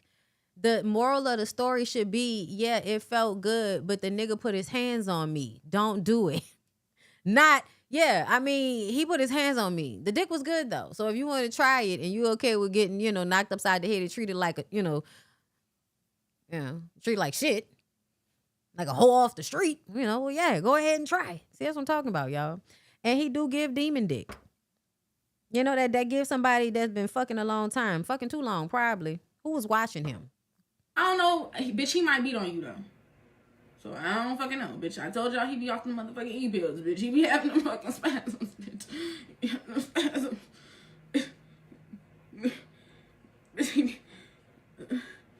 He might spaz on you next, bitch. NGTA. NGTA, bitch. Okay? But, yeah, sister, I'm gonna stay quiet at the creek. Yeah, bitch, stay quiet at the creek. But like I said, the dick was good, okay?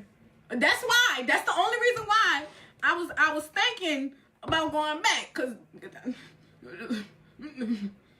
bitch, I want to go, but because this fuck nigga broke my phone, refused to fucking fix it, beat my ass, pointed a fucking assault rifle at my motherfucking head, I tried to make amends. I didn't know it was all that. I didn't even know it was all that. And so this right here is another prime example about how y'all let these niggas do anything to y'all as long as they can give y'all a good pickle tickle. Which is, of course, why y'all don't like to call things domestic violence when that's what it is. Because I like the pickle tickle. It's still domestic violence, bitch. I tried to get you to fix my phone. I tried not to come to the internet. Y'all yelling out stories. Can y'all just chill? We gonna get to it. I got y'all. Just walk with me, bitch. Y'all know how I do. We leading up. I don't give a fuck about Solange doing voodoo, bitch. I'm from New Orleans. I could tell. MAURITIUS is one of my ancestors, baby. I'm well protected, well respected. Thank you. I don't give a fuck about no fucking witchcraft. This ain't about all that. Yes, the nigga pointed a gun. And let's not even get into how they be down here, right? Solange and B, they love it out here. They say they mama from Louisiana. But But they be down here. Gun at my head. If y'all don't know, if y'all follow his spam, y'all probably done seen him with the damn Louis V duffel bag. The brown one with the big ass Louis V letters on it. Yeah. The bitch had a gun inside that fucking bag and he pointed it in my fucking face. If I'm lying, and everybody that feel like I'm lying, if y'all feel like I'm lying so bad, why this fuck nigga don't come out and defend himself? Or why this bitch don't sue me? Why can't he sue me? If I'm lying, sue me. If I'm lying, just sue me. Take me to court. And prove that I'm lying. But because this fuck bitch, you can't deny it. I got plenty of pictures of you. Plenty. Bitch, plenty of pictures of us in the hotel. Plenty of pictures of my fucking bruises. Bitch, I got a picture of this fucking scar that's still on my motherfucking arm from you scratching me, bitch. I see it. Right here. This has never been here. This long ass fucking scar. You really can't see it like that, but I have a photo of it. Bitch, you play, ho. Bitch, you can't deny it. I got plenty of... How am I exposing myself? Who gives a fuck? I said I fucked the nigga. Bitch, we grown. We all be fucking. Who cares? I don't care. Who gives a fuck? I have to expose myself to tell the truth. Who cares? The fuck, bitch? I'm not ashamed. I'm not ashamed of my truth. I'm not ashamed of nothing I did. I know, right? Like, what you mean?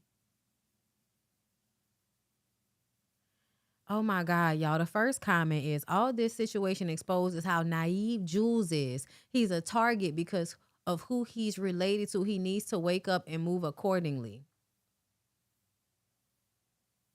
So what they're saying is that he's the victim and they're not listening to what this woman says because it doesn't matter. Right? All that matters is she's coming out saying something negative about you and she is not a celebrity. And so they feel like this is like, what do they think is happening right now? Do they think she gonna get like a super duper big bag from this or something? I'm confused. And it always happens like this. These niggas always destroy these women's property and the women be mad about it and, you know, kind of want to get back at the nigga for being disrespectful and fucking up something. And y'all be like, she just a hoe, you know, and she just wants her money and she's just mad he didn't want her. It's like, nah, she's mad because he's a fucking asshole. Y'all always want women to stay silent to spare a nigga, and that's the fucking problem, gang. Y'all need to lock the fuck in. This shit is bigger than me getting on here, whatever, and that's a real bitch. That's what the fuck I'm talking about, because you pussy assholes ain't real, bitch. Y'all bitches would never come on here and tell y'all motherfucking story and tell both sides, bitch. I'm telling what really happened. Whether I gotta expose myself or not, it is what it is. The fuck, I fucked the whole fucking will. Expose what? Like, what you mean she's single? And I'm a fuck another nigga. And I'm a fuck another nigga after that. When I'm a fuck another nigga after that. When it is what it is, bro, it's a live game. We're cuddling and... Oh, shit. I'm sorry, y'all. Let's go to this You thought Solange shut you down. Fuck Solange. Anyways, it's Juelz Smith, Beyonce's nephew. Because that's the only way y'all gonna know who I'm talking about. Well, the bitch is disrespectful as fuck. And that's another reason why I think he a fucking punk. Because what man unprovokingly disrespects women? Like, niggas that's this light. Not only niggas that's this light, but niggas that's this light. I don't know what it is. I don't know what it is. I don't know what it is. I know what it is. I know what it is. Niggas be feeling like they got something to prove. Like, that just don't make sense to me. So I feel like he started that argument because he wanted to, like, that's how he liked to initiate sex. I don't know what I really don't know. I don't know.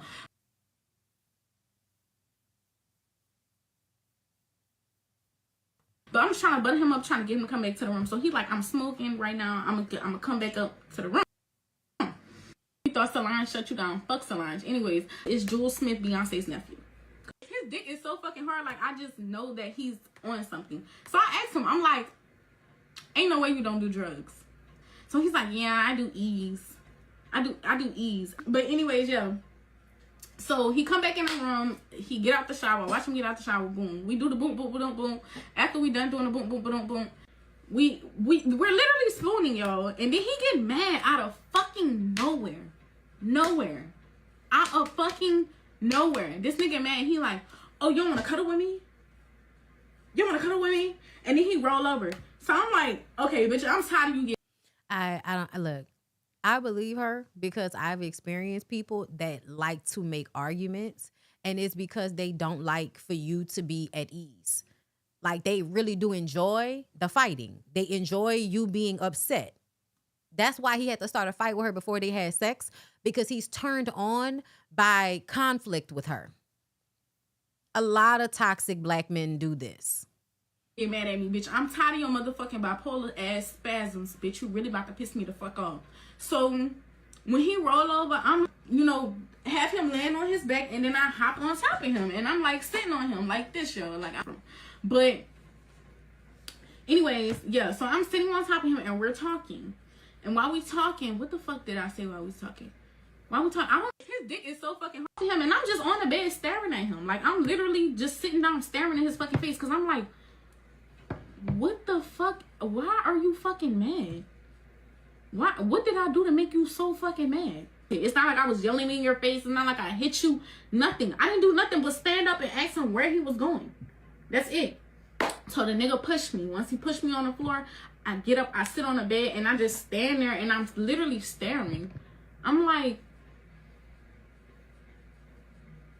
cause I'm like, bitch, it ain't no fucking way this nigga just pushed me. Yeah, he pushed you. It ain't no fucking way this man just pushed me, gang. Like, I don't think he even feel me creeping up behind him. Bitch, I slapped the fuck out of him. Slapped the piss out of him. Cause y'all know that first lick is the best lick. Bitch, I slapped the piss out that bitch. Once I slapped him, he turned around.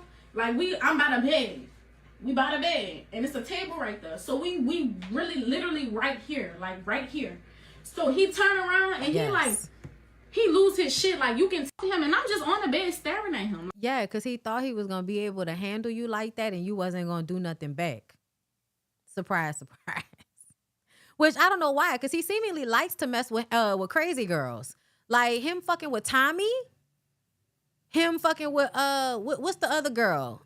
The other girl who he put revenge porn out. Sky Jackson. He didn't put revenge porn out on a bitch. Please, I believe everything the young New Orleans girl finna say. Like, I'm literally just sitting down staring at his fucking face, because I'm like, what the fuck? Why are you fucking mad? Why? What did I... So, as he pushed me on the floor, I'm like, Juelz, you pushed me on the floor. Like, what are you talking about? Like, you act like I just hit you for no reason. You hit me first, gang. Yo, this happened in the Post Oak Hotel, yo. So, he dropped his bag on the floor. Hold on, I'm trying to read chat too. He drops his bag on the fucking table. He turns back around, y'all, and he start mixing on me. I kid y'all not. Start literally beating me up. Like, literally is beating me the fuck up. And at this point, I blacked out. So I don't know what's going on. Why he's beating me up, I don't know what's going on, but I just know that he was punching me, like, all in this area, all on my body. Y'all, I had bruises every fucking where. I had bruises all over my arms. I still got a scar from him fucking scratching me. Like, I had bruises literally every fucking where. All over my legs, all type of shit. Like, this boy was really beating me the fuck up. So he's beating me up, and then after he done beating me up, he goes, and I'm like, I don't give a fuck. I'm like, I don't care, you weird as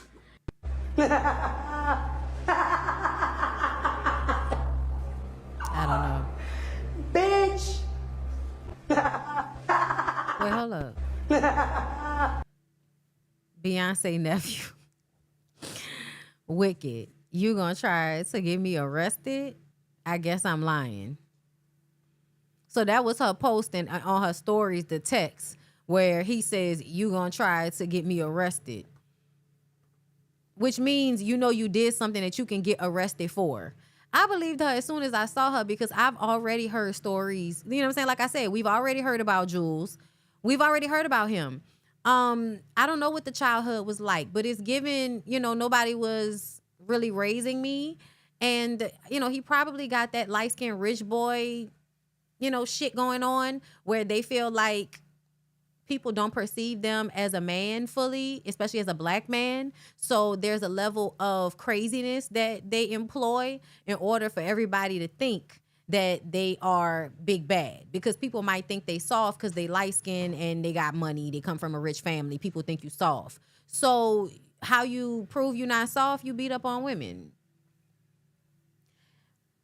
A lot of niggas do that, y'all. A lot of, I'm not gonna say a lot, but I've seen a nice amount of light-skinned men have way too much aggression, even more so than, other men.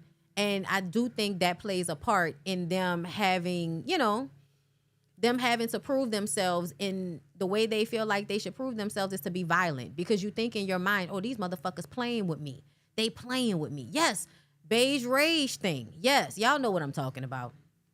You know what I mean? And then you add on top of that they have money. So, you know, if he's hanging around regular black kids, you might get made fun of because of who your people are, because people like, you just a rich kid. You ain't about this. You ain't about that. You just a rich kid. That makes him extra soft. No, yeah, niggas don't make sense. They're not logical or anything, but that is usually how a lot of like lighter skin, you know, when pretty boys are abusive, a lot of times it comes from not being perceived as horrid enough and feeling like fighting women is your way to prove that. But that's who they feel like is playing with them a lot of the times. They feel like women are the ones that's laughing in their face. Whatever insecurities that they hold, every interaction with a woman, they feel like the woman knows about whatever the insecurity is, and she's just kind of like dangling it. But a woman may not even know what the fuck this nigga mad about, but anything she says, he can make it seem as if she said that because she think I'm like this, and she better not think I'm like this, so now I gotta do something that I think is masculine, which is be violent. And, you know, and that's the mindset of a lot of, you know, men, and why they do the things that they do that make them violent. It's not that they can't control themselves. It's that in their minds, they think that somebody is making a fool of them. And I can't let nobody think that they can make a fool of me. So I have to respond violently so that if anybody hear about this, they'll know I don't play that shit. That's, yeah. Okay? You know, let's get to Tommy, because he used to, you know, he had a little tryst with Tommy, and that's when we absolutely knew that the young nigga was not, you know, stable mentally. Tommy Lee, real name Atasha Jefferson, was arrested Saturday at Hard Rock Stadium in Miami during the England versus Norway World Cup match. Not you embarrassing us internationally. According to the Miami-Dade Sheriff's Office, Jefferson entered the stadium through an unauthorized entrance without a valid ticket and made her way to the 100-level seating area before deputies detained her. Y'all arrested her for sneaking into a fucking game? She didn't even fight nobody? She was charged with third-degree felony for interference with a sporting and entertainment event and booked into jail. Jefferson posted a $1,000 bond and was released the next day with an arraignment hearing. This is ridiculous. She was one of 6 people arrested. Oh, no, wait. You went in there with a mob of niggas. She was one of 6 people arrested during the match, which drew over 60,000 fans. And the sheriff's office said all incidents were isolated and handled quickly. This isn't Jefferson's first run with the law. She was also arrested in 2024 on a battery charge following an incident in a Miami Beach nightclub. Yeah. The Miami-Dade Sheriff's Office made a new round of arrests during last night's Norway-England game at Miami Stadium. MDSO says they arrested 6 people during this match. Almost 20 others were ejected from the game. Charges. Yo, why they put Tommy on the slide with the white boy? That shit is hilarious, yo. Range from trespassing, theft, and battery on a police officer. MDSO says one man threw a cup full of beer at an officer when he was out of the mic. Y'all niggas wildin'. Why would y'all go to that shit thinking y'all was just gonna be able to get in? The tickets be like 10,000. I would have snuck into that shit. I wouldn't even be going to no shit that's charging that much money. That's fucking crazy. And that's another miscarriage of justice. How the fuck y'all charging that much money for that shit? Tired of y'all overcharging to watch these niggas run up and down a field. That's crazy as hell. I don't even like going to games in person. I'd much rather watch that shit from the comfort of my home where I can go to a bathroom that ain't got piss all over everything. The fuck? Paying all that fucking money for that nasty ass shit sitting in them little ass seats and them fucking bleachers. Y'all be paying all that money for that shit? That shit crazy. Tommy, you tripping. Like, was that even worth it? Tommy, you tripping. You fucking tripping, Tommy. Okay? That's just tripping out the ass. Speaking of other Love and Hip Hop people getting arrested, god damn it, Chaotic. What you making content for if you gonna end up back in jail, Chaotic? We have worked so hard. We have done so many skits. We have clocked so many watch time hours. Why are we doing this? Let me read it. Miami-Dade jail records confirm rapper born Reuben Carlton McFadden. Child, I'm gonna say it again. Which Irish people own this nigga? That is crazy. Was booked under a fugitive warrant for out-of-state extradition. The case is listed as active with no bond. Right. I think I read this one. We don't know what the fuck happened, huh? Yeah, we still don't know what the fuck happened. We talked about this. Yeah, that nigga real name is Reuben Carlton. Reuben Carlton McFadden.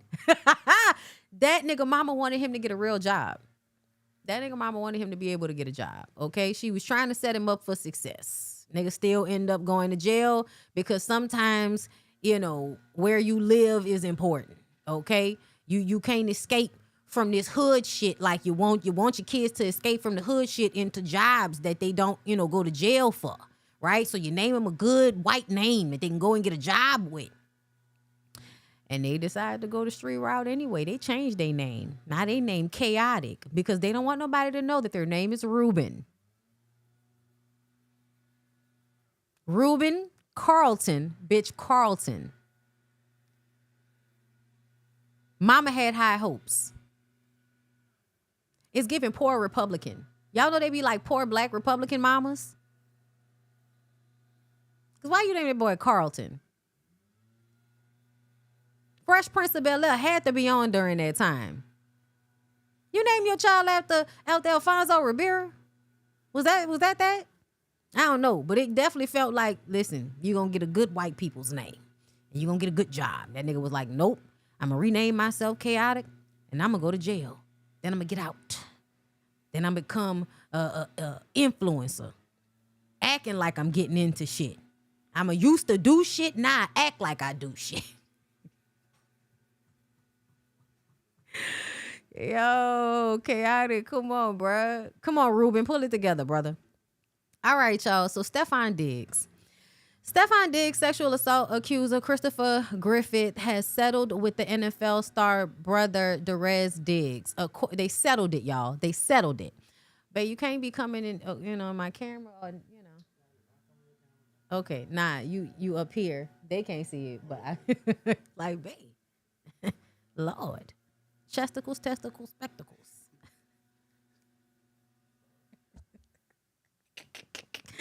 Yeah, okay, I'm sorry, y'all. According to court documents, Griffith agreed to dismiss his $10 million lawsuit against Derez in a Los Angeles apartment complex over an alleged 2023 attack. Details of the settlement were not disclosed. The court filing confirmed the dismissal. Griffith previously claimed Derez and several others attacked him on May 29th in 2023 outside his apartment elevator and stole more than $100,000. This was supposed to be retaliatory for what happened at Steffon Diggs' house. So to me, this is another reason why I believed what he was saying, because it made sense to me, because this was real. This was something they were actually able to prove. They acted like he stole shit from Steffon, but I just don't believe that. I'm sorry. I actually believe that whatever that man says Steffon tried to do, he tried to do. And when it didn't work, he got scared. And that's why y'all sent your brother to go and fuck him up and take something from him, act like he stole something from you. Okay? Anyway, but they settled out of court because there was video camera footage of them beating this man up in the elevators. Okay? They stole more than $100,000 of his property. Meanwhile, Griffith's separate sexual assault lawsuit against Steffon remains pending. He alleged he was drugged while visiting the athlete's home before Steffon exposed himself and began masturbating. So I believe him, because I think you thought that Chris was going to be down to fuck. And the way you do that is because you don't want people to know that you actually like to fuck men. Like, you don't want that to be a part of your identity. You want the identity of a straight man because you play football and, you know, you're black and stuff. So you want to be a straight man, right?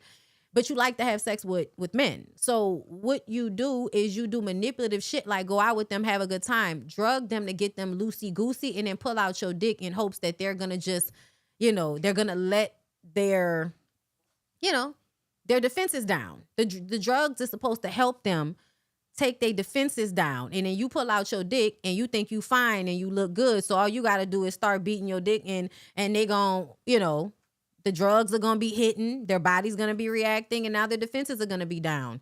And it didn't work. It didn't work. He ran into the bathroom. So once he made them feel like they had done something wrong, then they got worried, they got scared. And the way stupid niggas respond is to send your brother to go and beat him up and steal shit from him. Listen. That's how I feel to me. That's how I feel to me, y'all. Okay? So I understand that things, you know, I don't know because we don't know if it's true or false, because Cardi was online screaming on Steffon's behalf because, you know, she said, oh boy, story changed a bunch of times. I'm like, did it? Ever since I've been reading about it, his story hasn't been changing. But I also understand that they asked him earlier to provide text and he didn't. And then he just now was supposed to be given the court, and he gave the court, I think, all of these texts, about 100 text messages between the two of them. And then Steffon came out today and was like, post it. Why would he post it? This is an ongoing court case. You must like think he's stupid, because if he were to post it in order to prove something to the public, it could possibly get the case thrown out. Yeah, I thought that was dumb. Anyway, so Griffith also alleges Steffon later tried to kiss him, placed his tongue in Griffin's ear in a kissing manner, and whispered for him to come to his room. He further claimed Derez and two women threatened him, stripped off his clothes, and placed him in a car headed to the airport. Both Steffon and Derez have denied all allegations of wrongdoings and countersued Griffin for defamation. Okay. And so then, moving along. Here, Steffon Diggs is challenging Chris Griffith to release the alleged 100 pages of text messages submitted as evidence in their legal dispute. Mama's a nigga lying on my name because he got caught stealing. I ain't paid a dime. He sued the building. It's easy to run with a misleading headline. If it's text messages, tell a nigga post them, because I want to see them too. Shit. Like, this case is here because I sued him for defamation. Trying to act like this nigga is a victim because he is lying is crazy. 100 pages. Okay, post them then. At the end, when I prove this nigga a liar and a bitch ass nigga, then what? You gonna make another post? Yes. I will be making another post. When you prove that he's a liar, I will come up here and prove and say, hey y'all, he proved he was a liar. Oh God. Anyway, Chris said, my name is Chris Blake Griffin, not bitch ass nigga. If there were to be a signed agreement in regard to settlement in the West Coast case, it would likely exist within the world of having to remain confidential. A hypothetical agreement like that will also likely contain some type of verbiage in regard to amicable respect between the involved parties, where we don't make disparaging comments about one another publicly. I've kept it overly diplomatic as we await trial, where a judge and jury will help the public at attention decipher between who's real and who's fraud. Yet situations like Mr. SMD speaking on me like this ignites a desire inside me that wants to turn this shit the fuck up to give y'all the show I know y'all want to see, especially knowing that I speak in matters of fact versus unsubstantiated lies. Exhibits exposed, discovery unlocked before day one of trial on an app like a damn fool, but it's a trick. I don't know. Yes, Mr. SMD, I sued my old apartment building and the security company. That's public knowledge. They in turn sued Derez Diggs, Corey Darnell Mack, Charlie Chap Jordan, and Mr. SMD, which is how you got involved in that suit. That's how lawsuits work. And seeing as though you're publicly represented by counsel in that case, you should know these things. All of this is public knowledge. The walls are closing in on you, Holmes. It'll make you panic. And I understand that feeling all too well, thanks to you. Just like when those elevator doors were closing in and Derez signaled for your other two hired workers to come make an attack on my life while robbing me to bring my jewelry straight to you on video in broad daylight. You are currently jobless. That's public knowledge. The home detailed in my Maryland police report, where I detail sexual assault and drugging and robbery taking place under your roof, is for sale on Zillow now. That's public knowledge. I tell you to use your initials as next steps between us in this form, but I won't tease a fun boy like you with a good time. Suck my dick. Leave me the fuck alone. And I'll see you where it matters most, before a judge and jury. Best regards. Ooh, I don't know, y'all. Niggas sound credible to me.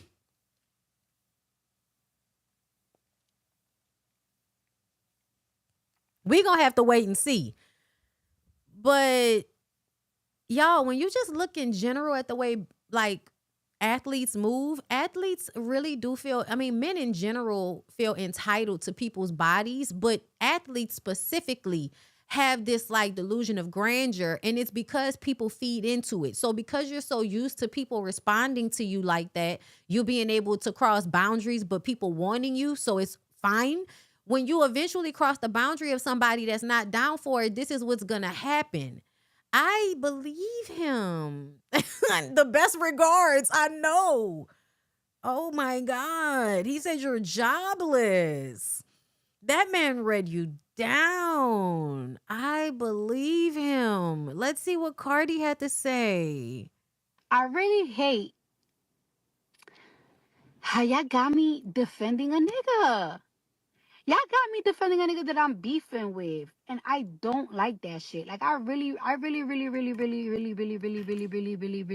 hate that.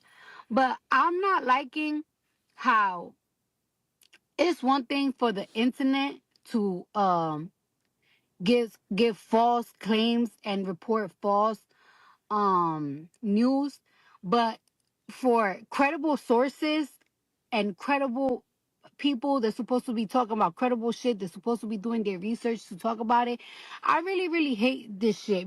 I really hate how y'all got me defending. I don't like how people, everything has been on the internet from the beginning. This light-skinned albino came on the internet and told the story 3 different times. The first time was, I asked this nigga for some money, you know, like he was my people, and he came and whispered in my ear, like, oh, you want the money, you got to do this, this, and that. Then, when your story wasn't getting picked up how you wanted it to get picked up, you juiced it up. And you spiced it the fuck up. And now it's, oh, yeah, he pulled out, yeah, he was high and he pulled out his meat. You said 2 different stories. And what the crazy shit is that bloggers and people that's supposed to be making their research are not even doing their research to see how this man did the story 2 different sides.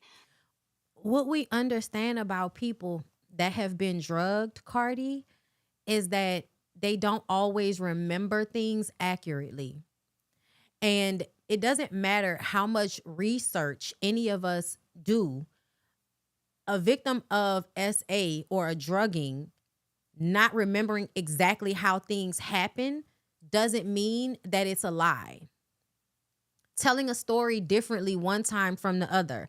I'm just saying, yes, it is a possibility that he could be lying. Absolutely. And it's also a possibility that your boyfriend, baby daddy, drugged him and that fucked with his memory of what happened. And if it were not for the video of the elevator situation, he wouldn't have been able to prove any of this shit.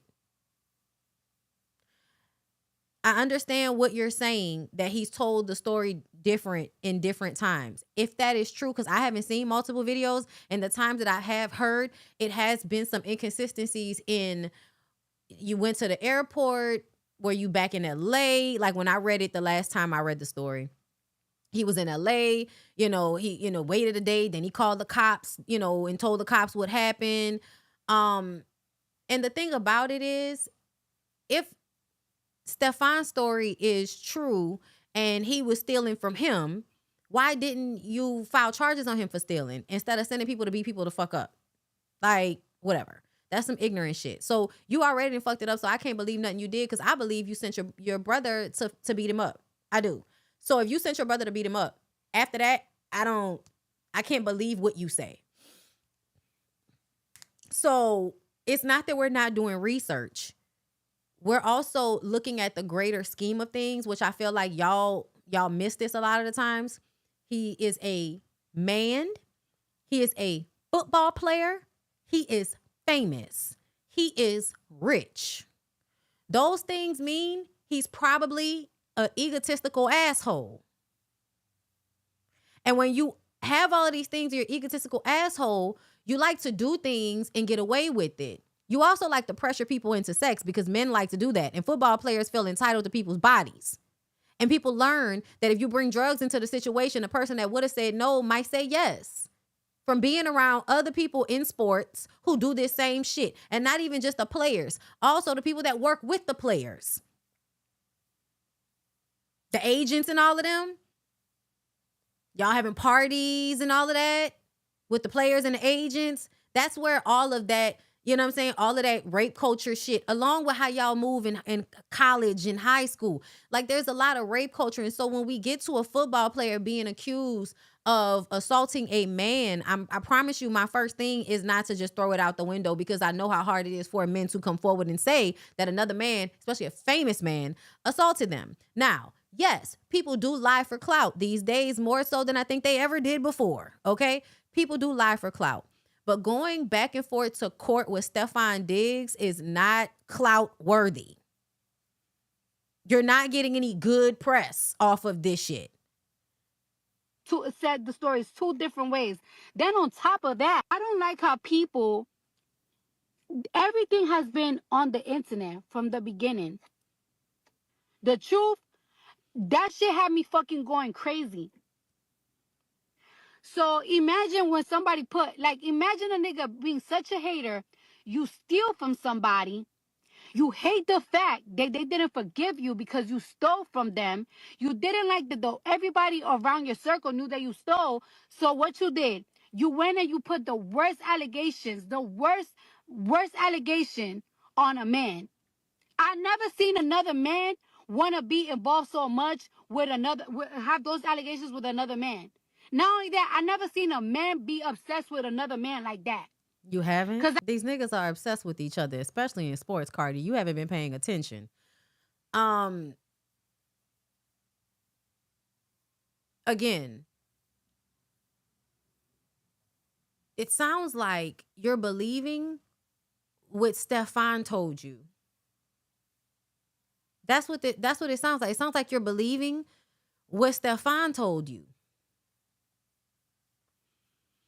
And I would just beg of you to have some trepidation about trusting a man who you know is a liar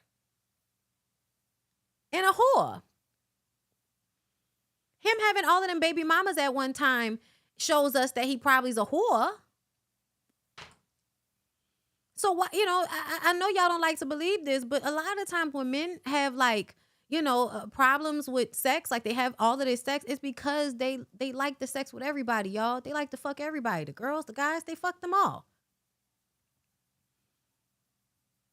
This is like, Cardi, if you don't understand it, it was a romantic relationship, if nothing else. It was a friendship or it was something romantic going on. If the boy is lying, it was romantic. I got bitches and I got niggas obsessed. Be obsessed. But a whole man that got kids obsessed with another man is crazy. And on top of that, pocket watching another man is crazy. I don't know what him having kids has to do with anything. Men have sex with women and produce children. That has nothing to do with how they're obsessed with other men. And in general, men really are obsessed with other men, Cardi. I don't know why you have not noticed that yet. But mostly a lot of, especially in sports, it's a sausage fest, honey. They like women for the use of razzle dazzle and sex. But for the most part, this is them, enjoying to be around other men.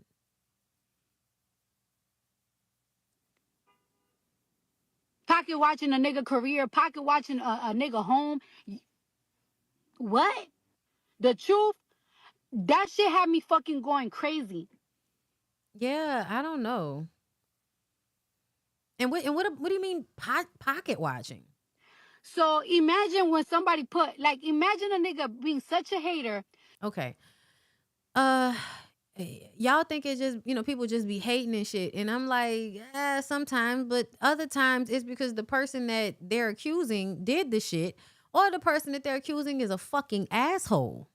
Let's see. While chatting with fans on X, she jumped to defend Steffon Diggs amid sexual assault allegations from Christopher Griffin.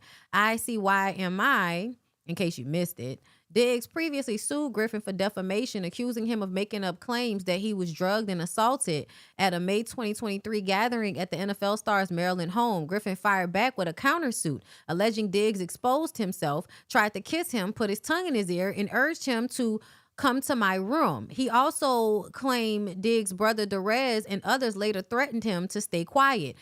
Cardi, who noticed she's defending her child's father, but they're currently beefing, questioned Griffin's credibility, saying his story has too many inconsistencies and suggesting the accusations are rooted in revenge over an alleged theft. You went and put the worst allegations on a man. I've never seen a man so obsessed with another man like that. It's almost as if she's right there, but she hasn't gotten it yet. So, Cardi, my girl, you know he's not straight, right? I thought you knew that. Cardi, you know he's not straight. You know he's bi. Why are you... Because this conversation sounds like you're like blocking out the acknowledgement that he's bisexual. And you said the inconsistency the first time you was asking him for money and he said, whispered in your ear in a club that you would have to do this, this, and that for the money. And then you said that he drugged you and then pulled his dick out. I'm like, ma'am, all of those things could have happened. He could have asked for money. And homeboy could have been like, okay, and I want some ass. And thought that because he wanted the money, he would have wanted to give him some ass. And son was like, yeah, no, I'm not fucking you for it. That's weird. Why would you drug me? Now I'm upset. Now if I was going to fuck you, I'm not going to fuck you because what you drug me for? That's if what he's saying is true. Niggas do like to put shit in people's drinks. Like, why y'all act like that's not a common occurrence? That's a common occurrence to the point that we have to put shit over our drinks in a club to make sure that nobody puts anything in our drinks. It's a thing, girl. It's a thing for people to drug you. It's a thing. If they want to fuck you, it's a thing. So, yeah, the things that she's saying, it doesn't mean that this man is completely lying just because there were inconsistencies when he said that he was drugged. Being drugged fucks with your memory. And that's the reason why they do that. That's the reason why they give you certain drugs, because they know it'll fuck with your memory. That's what I'm saying. I don't think he's been like that inconsistent. Like those two stories don't, they don't, with the way she explained it, the two different stories, they don't contradict each other. But the way she talking is like she don't want to admit that nigga bi. That nigga bi, girl. That's what's going on. That nigga bisexual. It's okay. I thought you knew that. I really did think she knew that. Speaking of bisexuals, let's talk about Boosie. So, y'all, Boosie is publicly dragging the people he claims took $600,000 from him after allegedly promising to secure a pardon from Donald Trump. This the same nigga that would tell y'all to put y'all pussy on the internet for $1,000. Oh, I'm sorry. Allegedly. He's allegedly bisexual. Can you sue somebody for saying that you bisexual? Girl, that's my opinion. This whole thing is my opinion. I hope y'all know as soon as y'all get here, this is my opinion. But it's given he's bisexual, girl, and you don't want to admit that. Like, I don't have anything for you to sue me for, and I will take the video down. I mean, listen, I hope she not mad because, y'all know I like Cardi. And I'm talking to you like somebody that cares about you. Girl.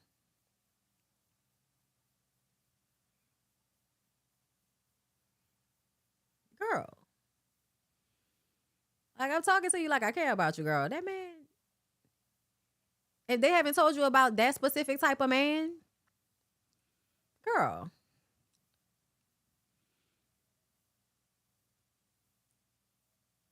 In my opinion, in my observation. Listen, I don't want her to be upset with me, but I tell y'all all the time, I'm not changing my commentary because I like these people. This is always my opinion. Okay? I'm reading the story and I'm telling you how I feel about it. And how I feel about it is the nigga's bi and you're acting like he's not. Talking about, I don't know why a man would be obsessed with another man like this. Because they're bi.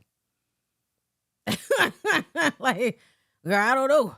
I don't know. Get what I'm saying? Please don't come for me. Brandon, thank you for the super chat. Bondy, you're exactly where you're supposed to be in that chair talking. You know, as a performer, the hardest part is having to keep showing up. Keep showing up, sis. Oh, thank you, love. That's the plan. So back to the bisexuals, because that's what I believe about Boosie as well. I don't know it for a fact, but that's what I believe, darling.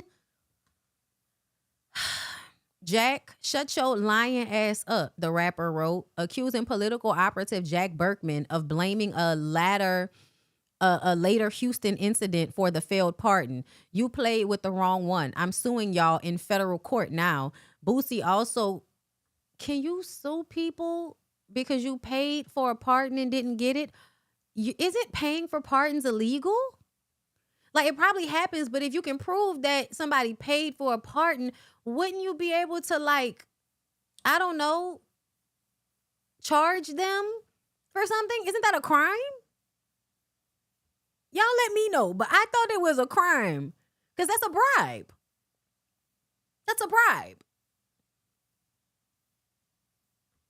Am I crazy or is he just stupid? He's just stupid. Okay.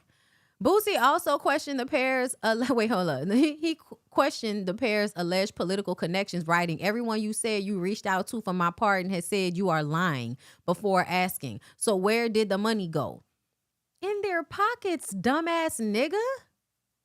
The post followed Boosie's lawsuit against political operative Jacob Wall and political operative Jake Berkman. He alleges the men claim they had access to Trump's inner circle and later said the pardon had already been signed.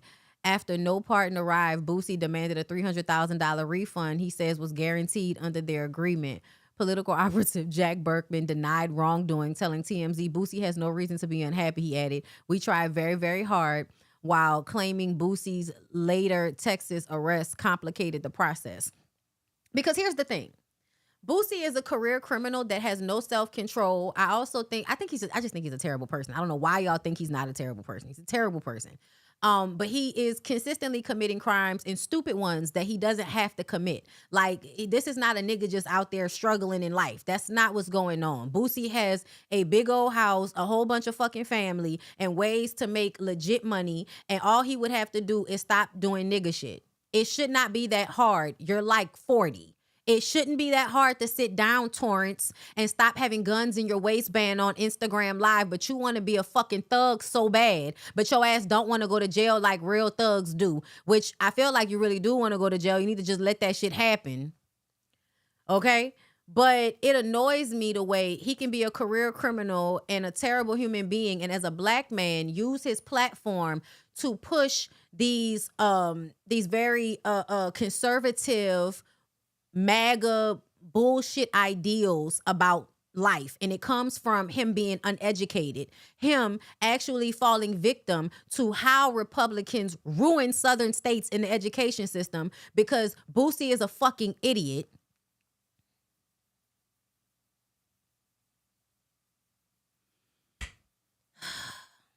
They paid for a pardon because they're trying to get in front of the line. That's why. Because Trump, and I told y'all this before y'all, but not us, but before they elected him, I said that he is a president for profit. What he tells all of the crazy people of the world is that if you got enough money and you want me to do something for you, just send the money and I'm gonna do it. That's why he's made so much money. On top of the crypto shit, it's also all of these hand washing situations where you get rid of regulations for certain companies. Like, it's definitely giving hand washing. I mean, I feel like that's what was going on with him and Elon Musk. If you ask me and the people on TikTok, girl, I don't know. I can't prove it. But it feels like This entire administration is for pay. You pay us and we'll figure out if we can do it. But if you're black, we might take your money and rob you because that's what we do. Y'all niggas need to go and watch Smoke and Stack in Sinners again. Because y'all don't realize that that is the beginning of this shit. When Smoke and Stack go to do business with the Klansmen so that they could, buy the barn that they were going to have the juke joint out of. Y'all remember that? They were aware that those white men were not to be trusted. They were aware that those white men were racist and hated them. But they knew that those white men cared about money. But they always underestimate the fact that they really do hate you. You think they care about money more than they hate you, but they don't. That's why a lot of them are poor now. More of them are poor now than they were probably during fucking Reconstruction. And it is because they care more about hating black people, robbing, jipping off, getting over on black people than they do about money. And that's what we've learned from all of this. That's the reason why this country is in the terrible condition that it is. Other first world countries have health care. You know what I'm saying? They have better infrastructure. The things that we're over here fighting for are usually given to a people. But the reason why it's not given to us is because our government and the people that are in charge in our country want to make sure black people stay in a service role, on a service level, meaning that we're always having to work jobs that are in service to people, right? This is how you convince the plantation owners to let go of their slaves, by convincing them you'll still own the slaves. You'll just give them a little bit more freedom. And so when somebody like Boosie, who a lot of ignorant black people, hey, Louisiana, hey, Florida, they really like this man. But he is like the perfect example of ignorance, delusions of grandeur, a terrible education system, a family that has probably grown up in squalor and degradation because of the racial disparages caused by the conservative party. Right? Torrance mama probably was called the welfare queen or some shit like that. Torrance mama probably had to scratch and survive good times because of the things that the conservative party were trying to make happen in this very conservative southern state of Louisiana, of Baton Rouge. Okay? And the way Louisiana life work is that if you ain't got no good job, if your people ain't got no good job and they're not making upwards of $60,000 to $100,000 a year, you don't go to a good school. You go to a public school. If you go to a public school and you go to a regular public school, you're probably not gonna get a real good education. The most you're gonna do at school is try to keep y'all from fighting, killing each other, and getting pregnant. Graduate. Go do something with yourself. But they usually just gonna end up in jail anyway. Those that don't have anything else to do, those that didn't have the infrastructure in their family to not go do something that would make them end up in jail, right? Because a lot of the dudes go get regular jobs. They work regular jobs, they're regular niggas, okay? But the niggas that really grew up in real poverty, ignorant ass mamas and all of that type of shit, no daddy around, men around, but they degenerates too, so they don't teach you nothing good about what it means to be a man, but they will sexually assault you and then, call it making sure that you're not gay. Okay? So this is the type of man that goes to those people and thinks that he can pay them to get away with all of the stupid shit he continues to do. And I'm calling it stupid because getting caught with a gun in your waistband while on live before you have to go to court for something else, then going to a club and hitting somebody upside the head with a fucking hookah, like, you're living your life like you don't have to pay consequences, as if you're never gonna be held accountable for anything. And this is one of them times where I just find it hilarious that them white people scammed you the way that they did, because that's what they do. That's who they are. But you niggas always think that y'all so street smart and y'all so, ahead that y'all think y'all can be on the same level with them fuck ass niggas. You think that your evil and their evil is the same. It's about money, man. It ain't about color. It's about money, man. And then you go and work with them white boys and they gonna show you exactly how that is not the fucking truth, nigga. I bet you some people got pardons. I bet you some people that paid them niggas got pardons. But you, nah. They got an easy $600,000 off your black ass. And they did say they tried. But you continue to get in trouble. Y'all, he just got arrested this past month. So yeah. Girl, the jokes write themselves. You niggas are so dumb and y'all trust the wrong people, and it's because y'all are terrible people. Y'all are evil. Y'all are fucked up. And y'all think being around white people that are just as evil and fucked up, they not gonna be, fucking over you the way they, girl. Contract said $300K refund, half the amount. That's what they said. Let's see if he gets his money back. You still out $300,000 fucking dollars. And right now you still out $600,000. The refund in the contract is backdated. Oh. Fame can't make you forget who you are, or you'll get played for a sucker. No, $600,000, y'all. $600,000. Can you imagine what Boosie could do with $600,000 if he wasn't always acting as if he's never going to be held accountable for his crimes? Like, he literally does move, and that's why I don't like, that's because y'all big his head up. Y'all online, all of them fuck ass baby mamas that's always defending him and shit like that. Y'all make him think that he's bigger than the program, so he thinks he can just keep going around doing all of these things and not having to actually reap what he sows. Like, I just don't even understand. Child, most of the young black boys that grew up where he grew up got mental health issues. He waited 3 months, child. He can kiss that goodbye. Be so serious. That would have been a waste of time giving him a pardon. It would have been a waste of time because he's always doing something to end up back in trouble. We need a resurgence of boondocks. We need somebody to teach you niggas, the lessons of life. And a lesson of life is, don't you ever in your fucking life be a young black boy that was disenfranchised by the conservative party, grow up, become a degenerate, and then try to use the same conservative party that disenfranchised you in order to get you out of fucking trouble and then give them a whole bunch of money that could have went somewhere else. Do you know what that nigga could have did with $600,000? That nigga is a disgrace. That nigga is a disgrace. And the people that defend him, it is wild to me. I didn't know he could get that type of money neither. And that just goes to show. That just goes to show. I'm not reading all of that. I'm not reading all of that because I don't care about none of that screaming and hollering and all caps lock and all of that, nigga. You play stupid games, you get stupid prizes. Jamel Hill says, so this is like when people call the cops because the dope dealer shorted them. Yeah, that's what it's kind of like. Buki, paying for a pardon is illegal. Literally bribery.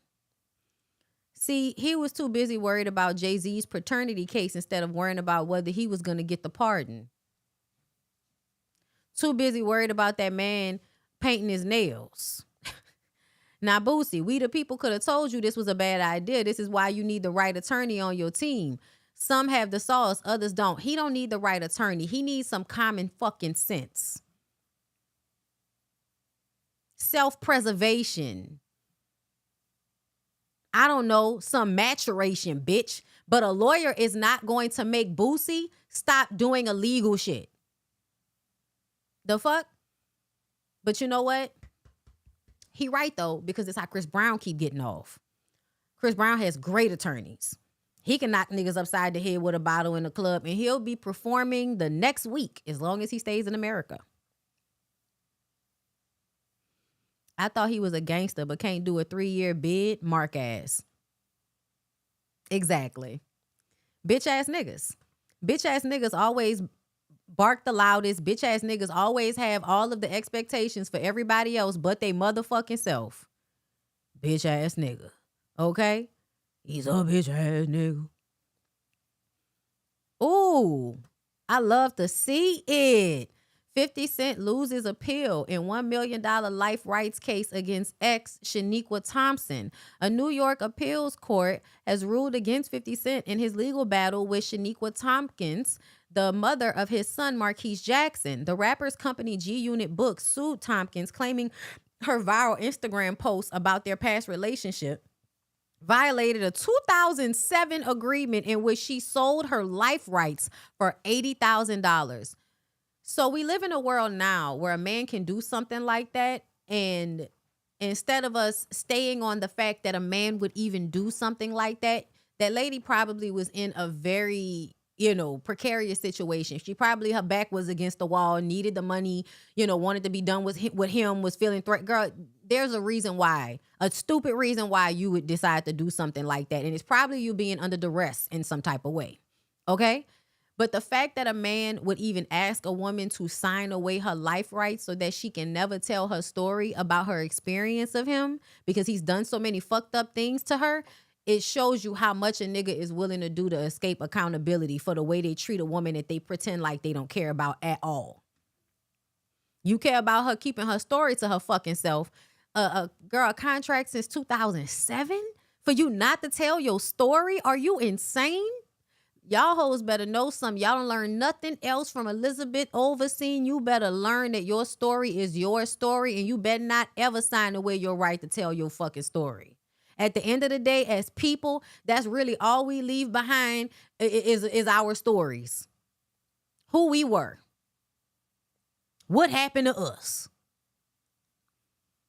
After Tompkins took months to respond, 50 Cent's team asked the court to enter a default judgment in their favor. The appeals court denied the request, ruling there was no proof Tompkins had been properly served with the lawsuit.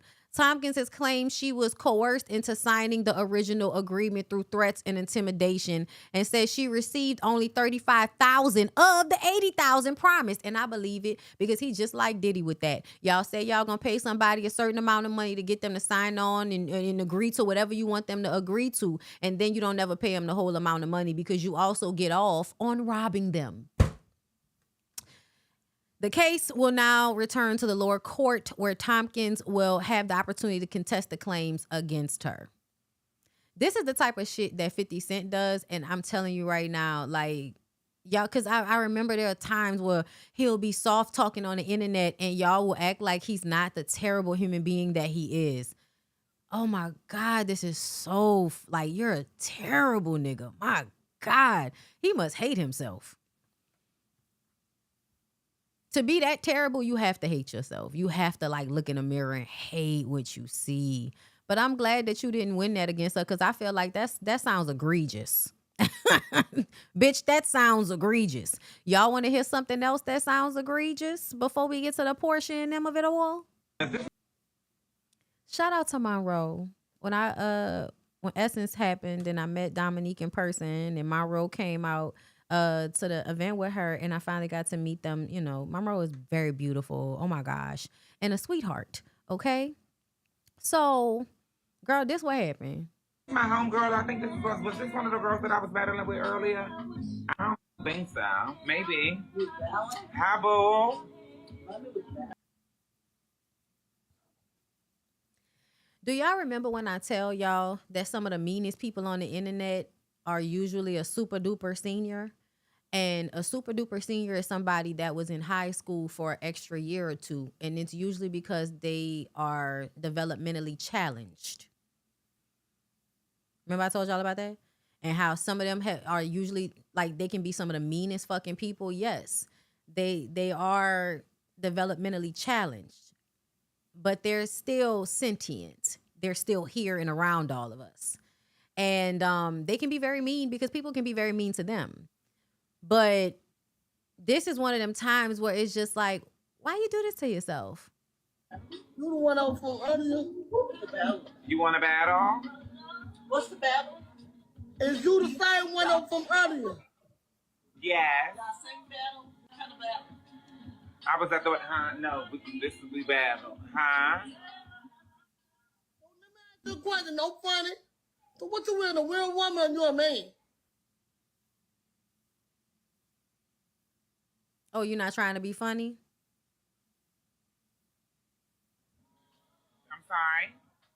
What you with, a woman or your man? I mean, honest.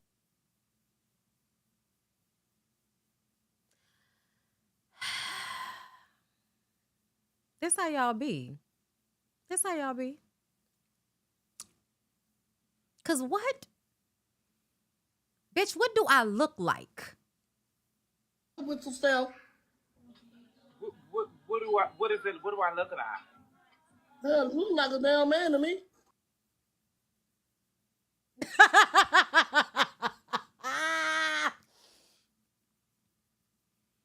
And bitch, you look like a Oompa Loompa. You literally look like the 1970s version of the Oompa Loompa because the head was a little... I'm sorry? You look like an man. I do? Yeah. Okay, then that's exactly what I am. Is this my homegirl, I think? For you, I will be. If I look like that, and are you saying that you look like a woman? No, I'm a woman, bitch. All this shit real. Okay. I got 5 children and 2 grandchildren and 1 on the way. I ain't no motherfucking man. I'm a real motherfucking woman, bitch. You better get that shit correct. It's not fake, y'all. It's not fake. It's not.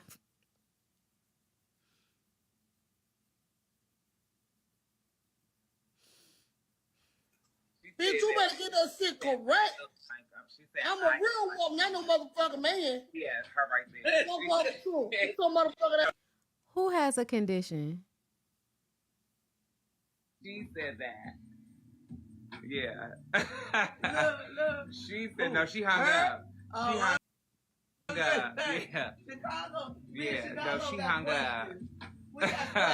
Yeah, no, I have reflected. I hope y'all know I don't give a fuck about whatever condition she got. I really don't care. I really don't care. And this is what I'm talking about. This is what the fuck I'm talking about. Because why is it that you knowingly and with all of the mind you do have can come onto somebody's live so that you can call them a man, get them to admit that they're a man so that you can feel better about yourself, right? So you can look at them and feel like, see, you not even a real woman. I'm a real woman. And we still look how we look. For you, I will be. If I look like Listen. that, and are you saying that you look like a woman? No, I'm a woman, bitch. All this shit real. Okay. I got 5 children and 2 grandchildren and 1 on the way. I ain't no motherfucking man. I'm a real motherfucking woman, bitch. You better get that shit correct.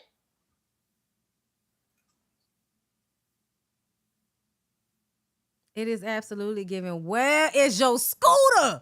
Where is your scooter?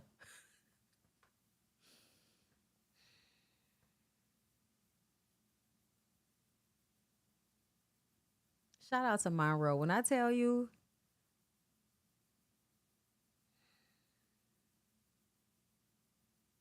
yes, everybody be trying to give like, oh, they got this, so we shouldn't know, baby. They know exactly what the fuck they saying and what the fuck they doing. The harm, the meanness that they mean to get across to you, that's real. They know what they're doing.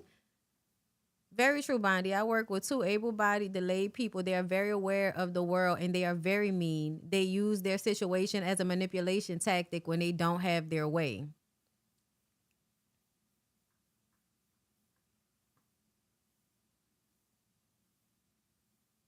It's the pointing. It was the pointing for me. I'm sorry. The pointing took me the fuck out. Marrero is gorgeous though. Like, geez Louises. Okay, so what time is it? Okay, I gotta go, girl. I gotta go in a minute. So we're gonna do this last thing, and then I gotta get out of here. Okay. So we talked about Real Housewives of Atlanta yesterday. I told y'all how I feel about it. I'm not about to, be arguing with y'all. If another one of y'all come on to my page talking to me crazy and talking about my husband and what I need to be doing as a woman and all of this shit, when y'all continue to do that, I'm gonna continue to drag y'all. So the next time somebody, because I just did it earlier today, I just dragged somebody whose name I've seen pop up in my shit several times. I don't know why y'all follow me and think y'all can talk to me any old type of way over this girl, but I'm gonna tell you right now, I'm a drag everybody. If I feel like it, if you comment and I see it and I want to drag you, I'm gonna drag you, and you can keep your page private because I could rib you off of what you say to me. I can rib you off of what you say to me. Whatever you say about me, I can pretty much I could assess what your insecurity is based on what you said to me. So please understand.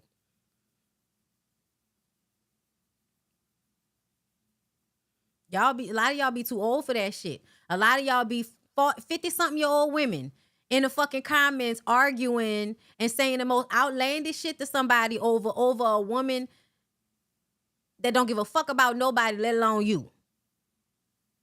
I don't know why y'all think that I'm hating on y'all. Are so unreal with that shit. I only talk about Porsha when the show is on or when she was in the blogs ever so often. Ain't nobody hating on nobody. I don't have to hate on anybody. I don't have to hate on anybody. What do I have to hate on Porsha for? That's weird.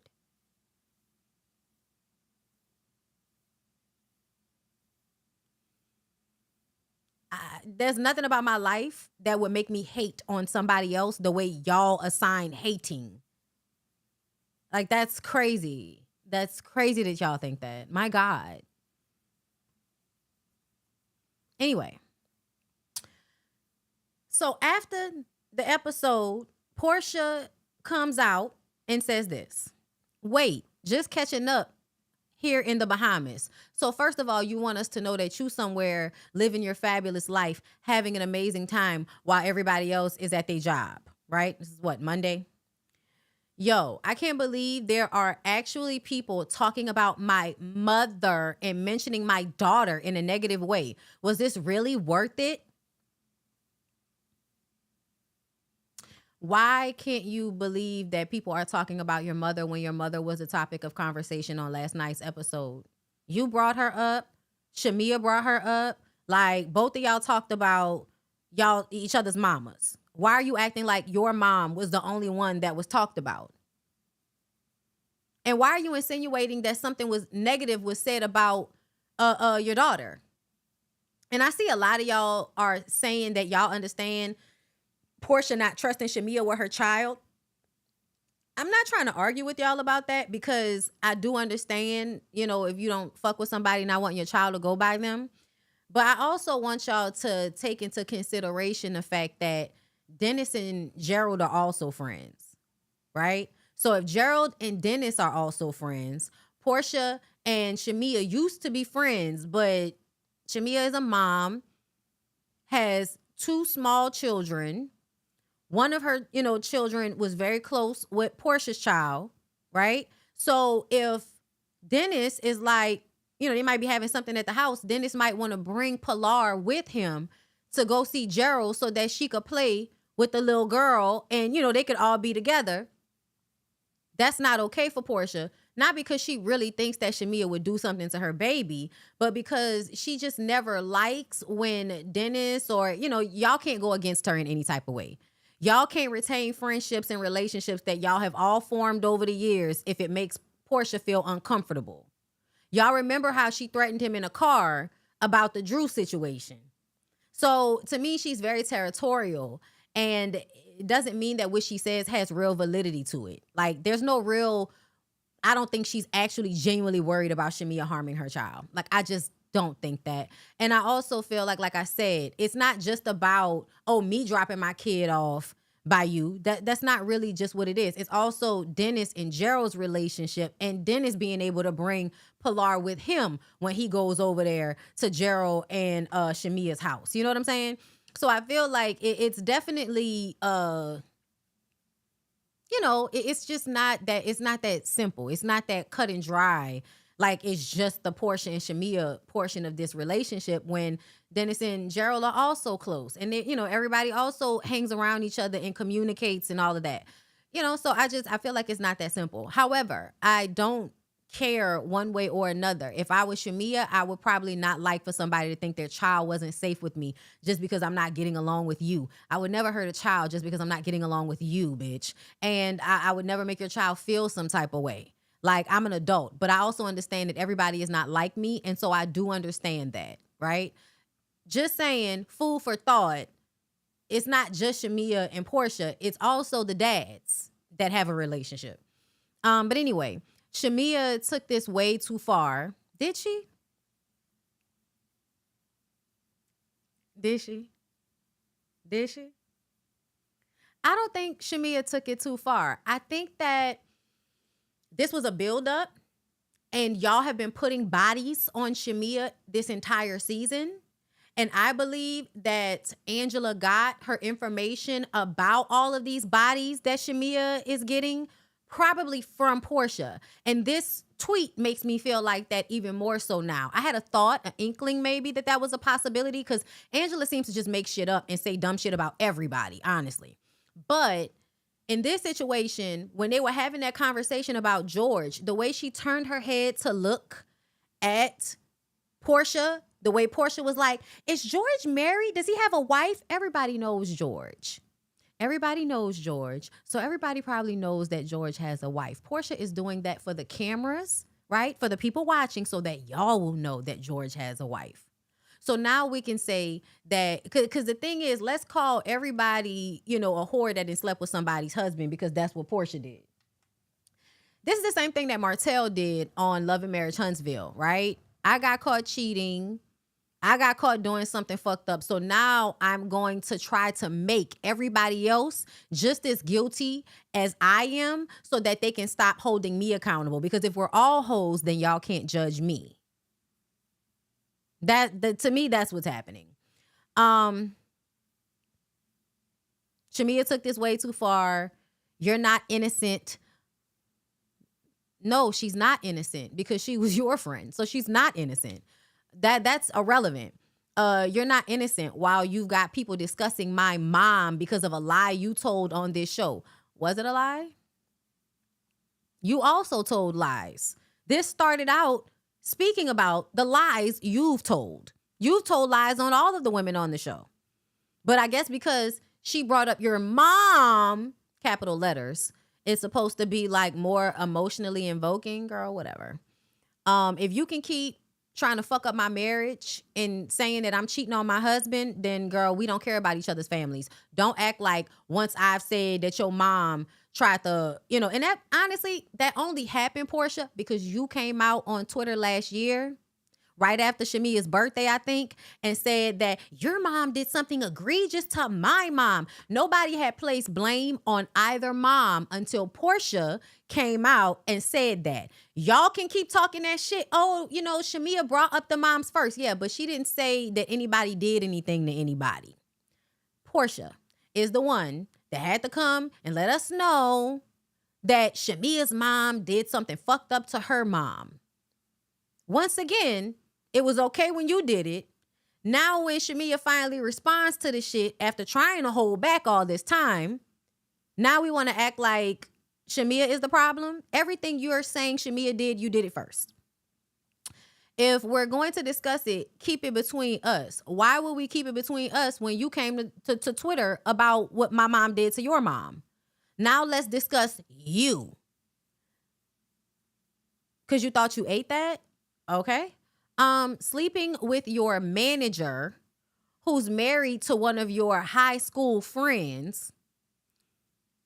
So now she's sleeping with her manager. First, she was sleeping with the Hawks. She was sleeping with the Falcons. Now then she was sleeping with George. And now she's sleeping with her manager who's married to one of your high school friends, as well as a pastor. So basically, all of the niggas put together, right? Because wasn't Kelly fucking a pastor, a married pastor? Everybody's a married pastor. And I feel like that's how, to me, it could be, girl, it could be true. And I won't believe it because Porsha lies so much. And now it seems as if there's uniformity to the men that she keeps accusing Shamia and Kelly of fucking. Yeah, a pastor in Decatur who's 100% on your roster. So now Shamia has an entire roster. So now Shamia has a lineup of people that are coming and bending her over a bed. That's the visual. That's the visual you want to put out about your ex-friend. Along with many more. Are y'all gonna tell me when Shamia called Porsha out to be a whore like this? Because in my mind, I haven't seen yet what y'all feel like Shamia has actually done to Porsha, because I don't think Shamia has done anything to Porsha besides come on this show. And now, Porsha has decided to punish her because I told you not to come on the show. And so now I'm going to isolate you, and I'm going to employ all the manipulative tactics I've learned over the years on reality TV against you to punish you for coming on this show. And also because you have the life that I wanted. I don't know how y'all can see that Shamia wants, I heard somebody say, Shamia wants Porsha's her star power.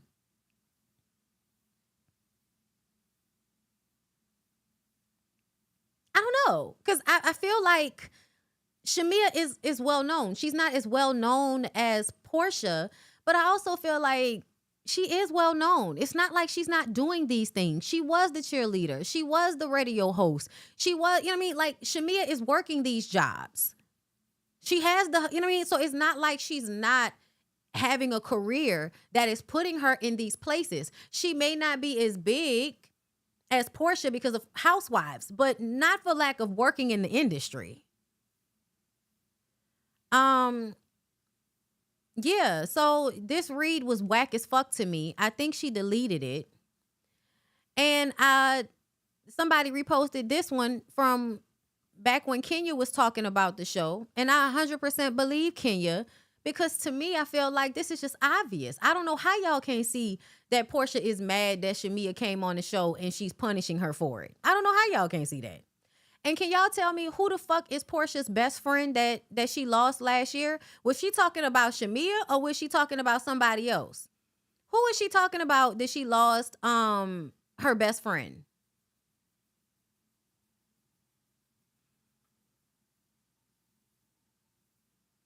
Girl, what? Porsha is not a good friend or a good person for thinking that this show belonged to her, and that Shamia could only come on as a friend of and not as a full-time housewife. Girl, you're crazy. You're selfish. You're immature. You're insecure as fuck. That's weird. Why would you feel that way about your friend unless you felt insecure about yourself? That's crazy. Y'all think she was talking about Londi?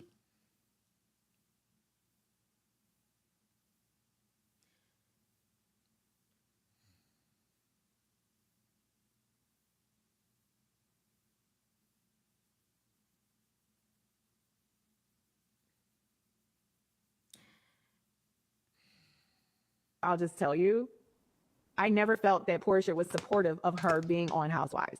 They had asked Shamia to be on Housewives as a housewife years ago, and Shamia refused to do it or could not do it. I'm not really clear about the details, but in any event, she couldn't do it. She didn't do it. She did not accept the offer to be a housewife or to interview to be a housewife. And I remember a specific conversation being filmed where Shamia brought up something. Maybe it was her wedding. Maybe it was Porsha not being supportive of her.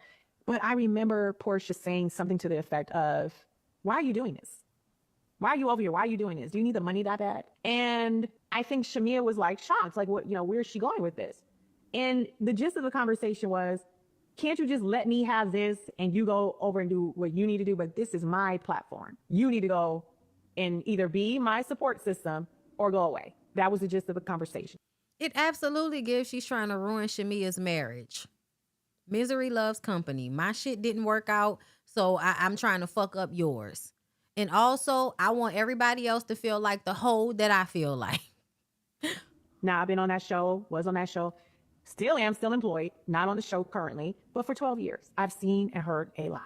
I've never lied on anybody. Never. I'll just tell you, never. Y'all know that. I just remember thinking, is that a friendship or a relationship of convenience? Because a friendship... If Shamia was only here for the clout of it all, like if she really cared about being famous, she would have dragged Porsha last season. The fact that she held off, to me, showed that Shamia cared about trying to fix the relationship with Porsha. That's what I saw. That's what I saw last season. That's what I was watching. Somebody that was trying to regain some footing in this relationship. And Porsha was like, no, bitch, you didn't came on this show as a full-time housewife. I'm not gonna be cool with you. I'll put on for these cameras, but it's never gonna be like that again, because how dare you try to take my spotlight. Bitch, can't nobody take your spotlight. If you actually, like, you know, are securing who you are, then somebody else shining should not make you feel no type of way. At least not in a way that you actually gonna let it affect how you treat them. Like, this, y'all, this is terrible shit that this girl did. Like, this is real, to me, this is just terrible that you would put Shamia through all of this when it was so obvious that Shamia was willing to be a lapdog and willing to run behind you and, you know, try to make the relationship work. If Shamia was really all about being famous, Shamia would have dragged Porsha last season.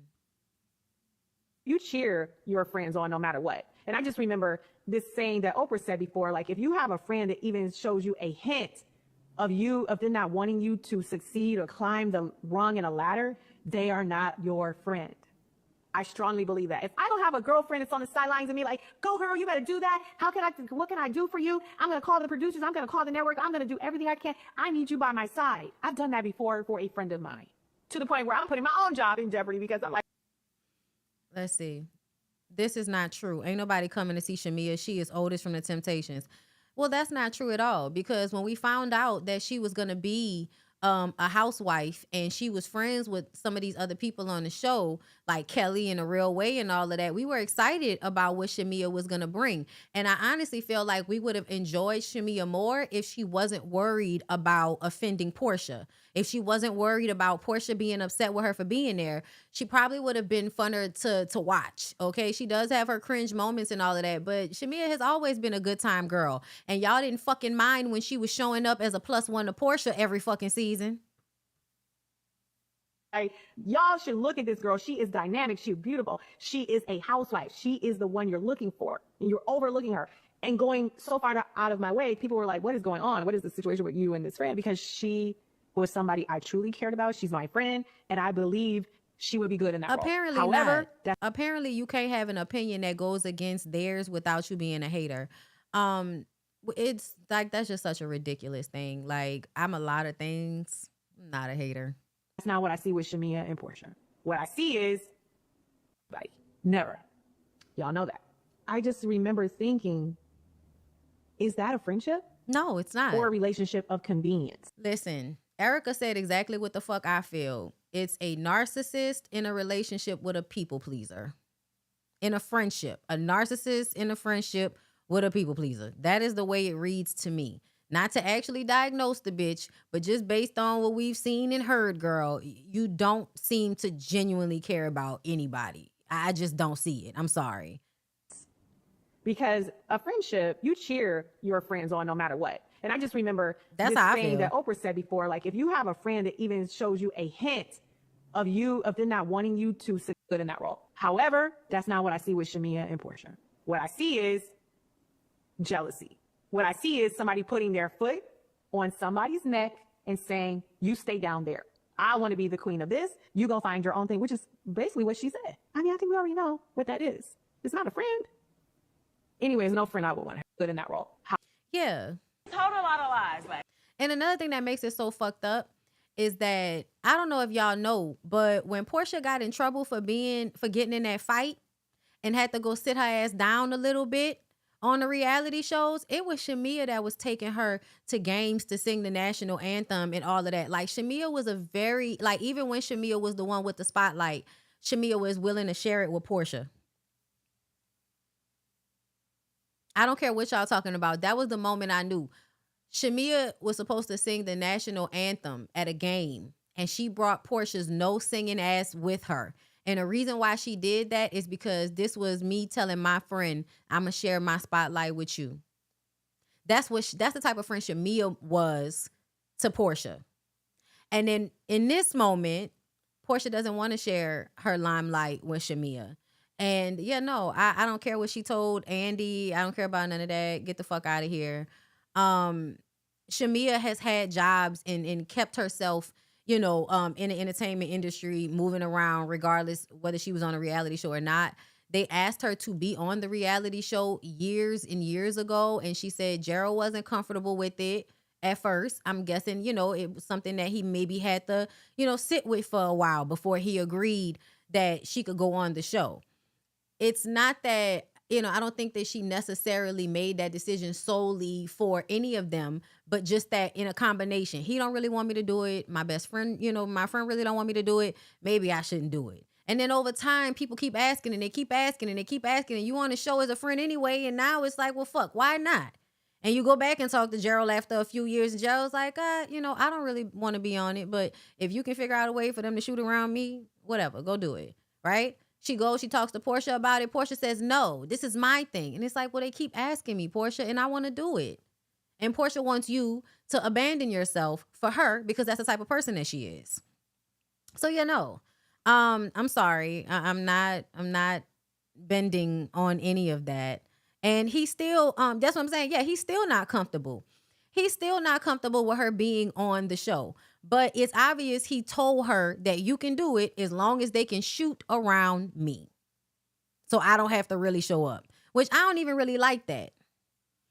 I don't even really like that, to be honest. But yeah,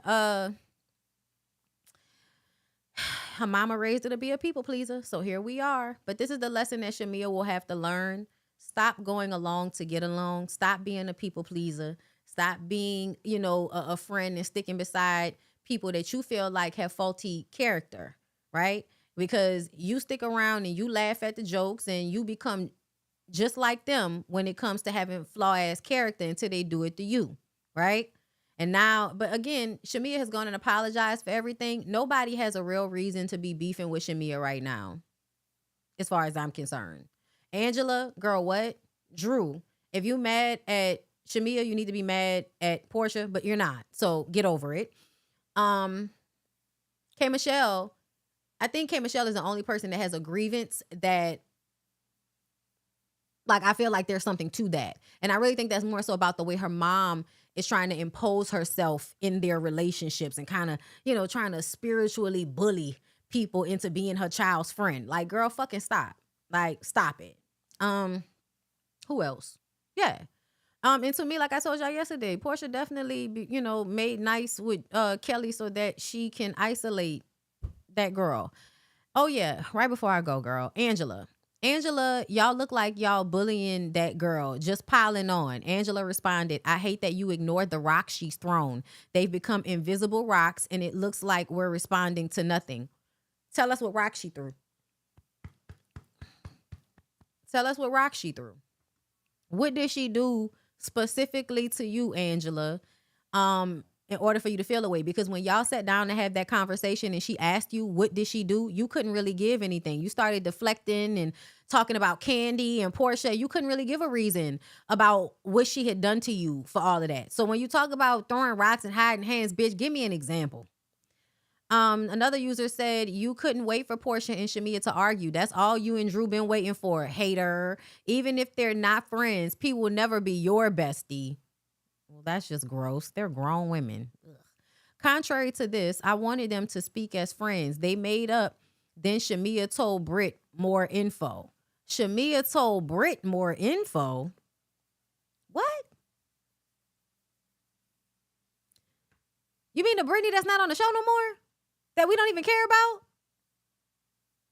about? Okay. Right. People seem to forget Britt revealed to Porsha and Phaedra how Shamia showed her private text Porsha sent about her therapy sessions of all things. Is that what she did? Is that how that went?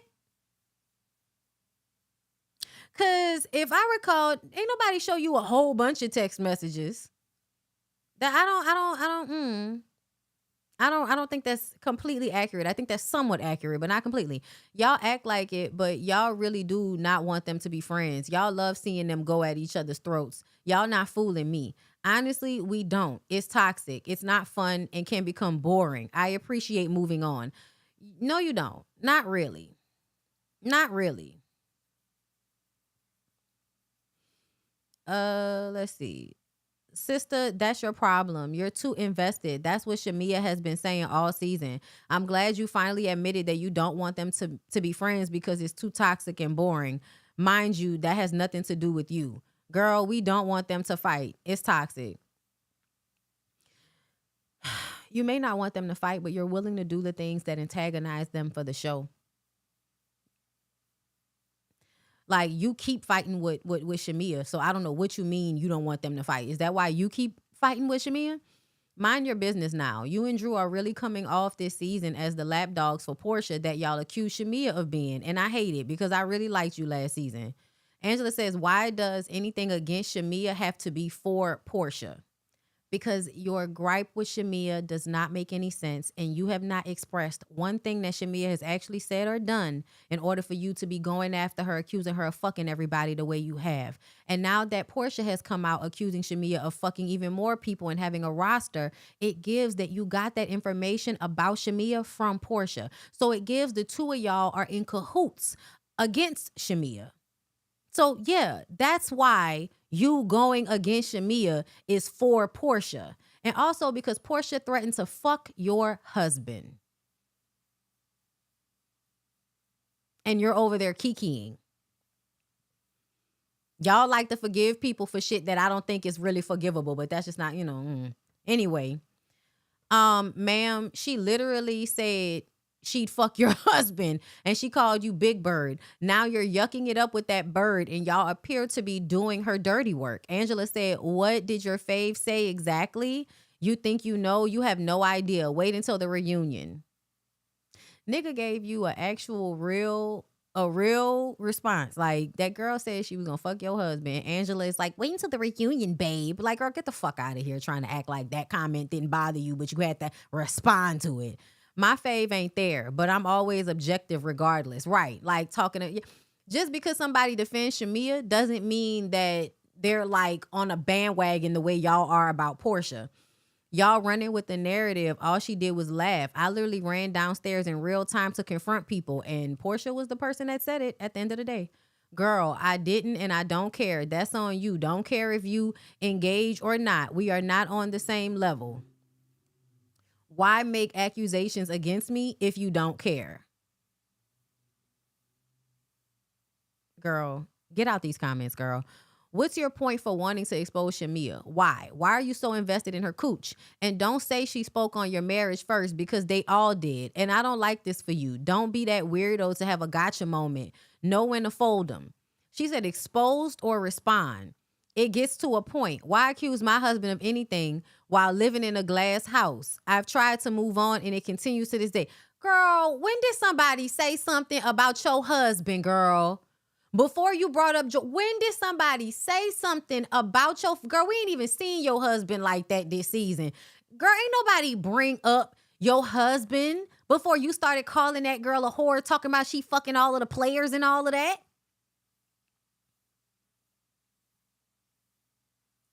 The hell? Pretty Mrs. G, you are fighting for your life in these comments. Shamia was trying to gather up an army to go after her friend. Well, there's a difference between trying to do something and doing it. Porsha actually did it. Porsha actually did collect all of the infinity stones of housewives to turn against Shamia. With the exception of K. Michelle and Kelly and Pinky, she got Cynthia, she got Drew, she got Angela, and of course she got, Frack on her side. So you're accusing Shamia of doing the thing that Porsha actually pulled off. Please stop. I've been seeing you, girl, you've been fighting since yesterday. Lord have mercy.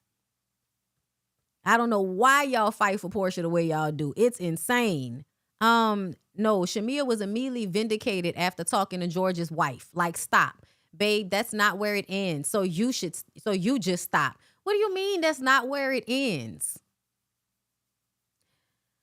I don't know what y'all think gonna happen at the reunion. I don't know what type of evidence y'all think y'all gonna provide that's gonna make me think that Shamia fucked that man with that green beard. Go on away from me with this. I gotta go. Y'all have a good rest of y'all day. I appreciate y'all for coming through. It was a great show. Thank you. Thank you for all your engagement. Let me read some of these comments. It's me, Kia. Thank you for the super chat. I have acted a fool over a man after he gave me a good pickle tickle. It's funny. It's funny now, but the years it took to overcome the self-abandonment and lack of self-respect for some peen is not funny. It's not. It's not. The Superdome Club seats are nice though. Okay. Talking about what? I don't know. Brandon, I think I read this one. Thank you. Antonio said again, thank you for super chat. Why he sends bombs only Fridays and Mondays on market open and close. Yeah. War is a career. War is a career, right? We know that now. They figured that out after World War II. And decided to keep us in a constant state of war because they make money off of it. Yeah, the fluctuations of the stock market are becoming predictable based off what he does. Just a lot of insider trading bullshit, I bet. Anyway, Brandon, thank you again. Hardest part is continuing to show up for the audition. Bondy, keep showing up because your voice matters. Oh, I appreciate that. All right, I gotta go. Y'all have a good rest of y'all night. Talk to you later. Bye.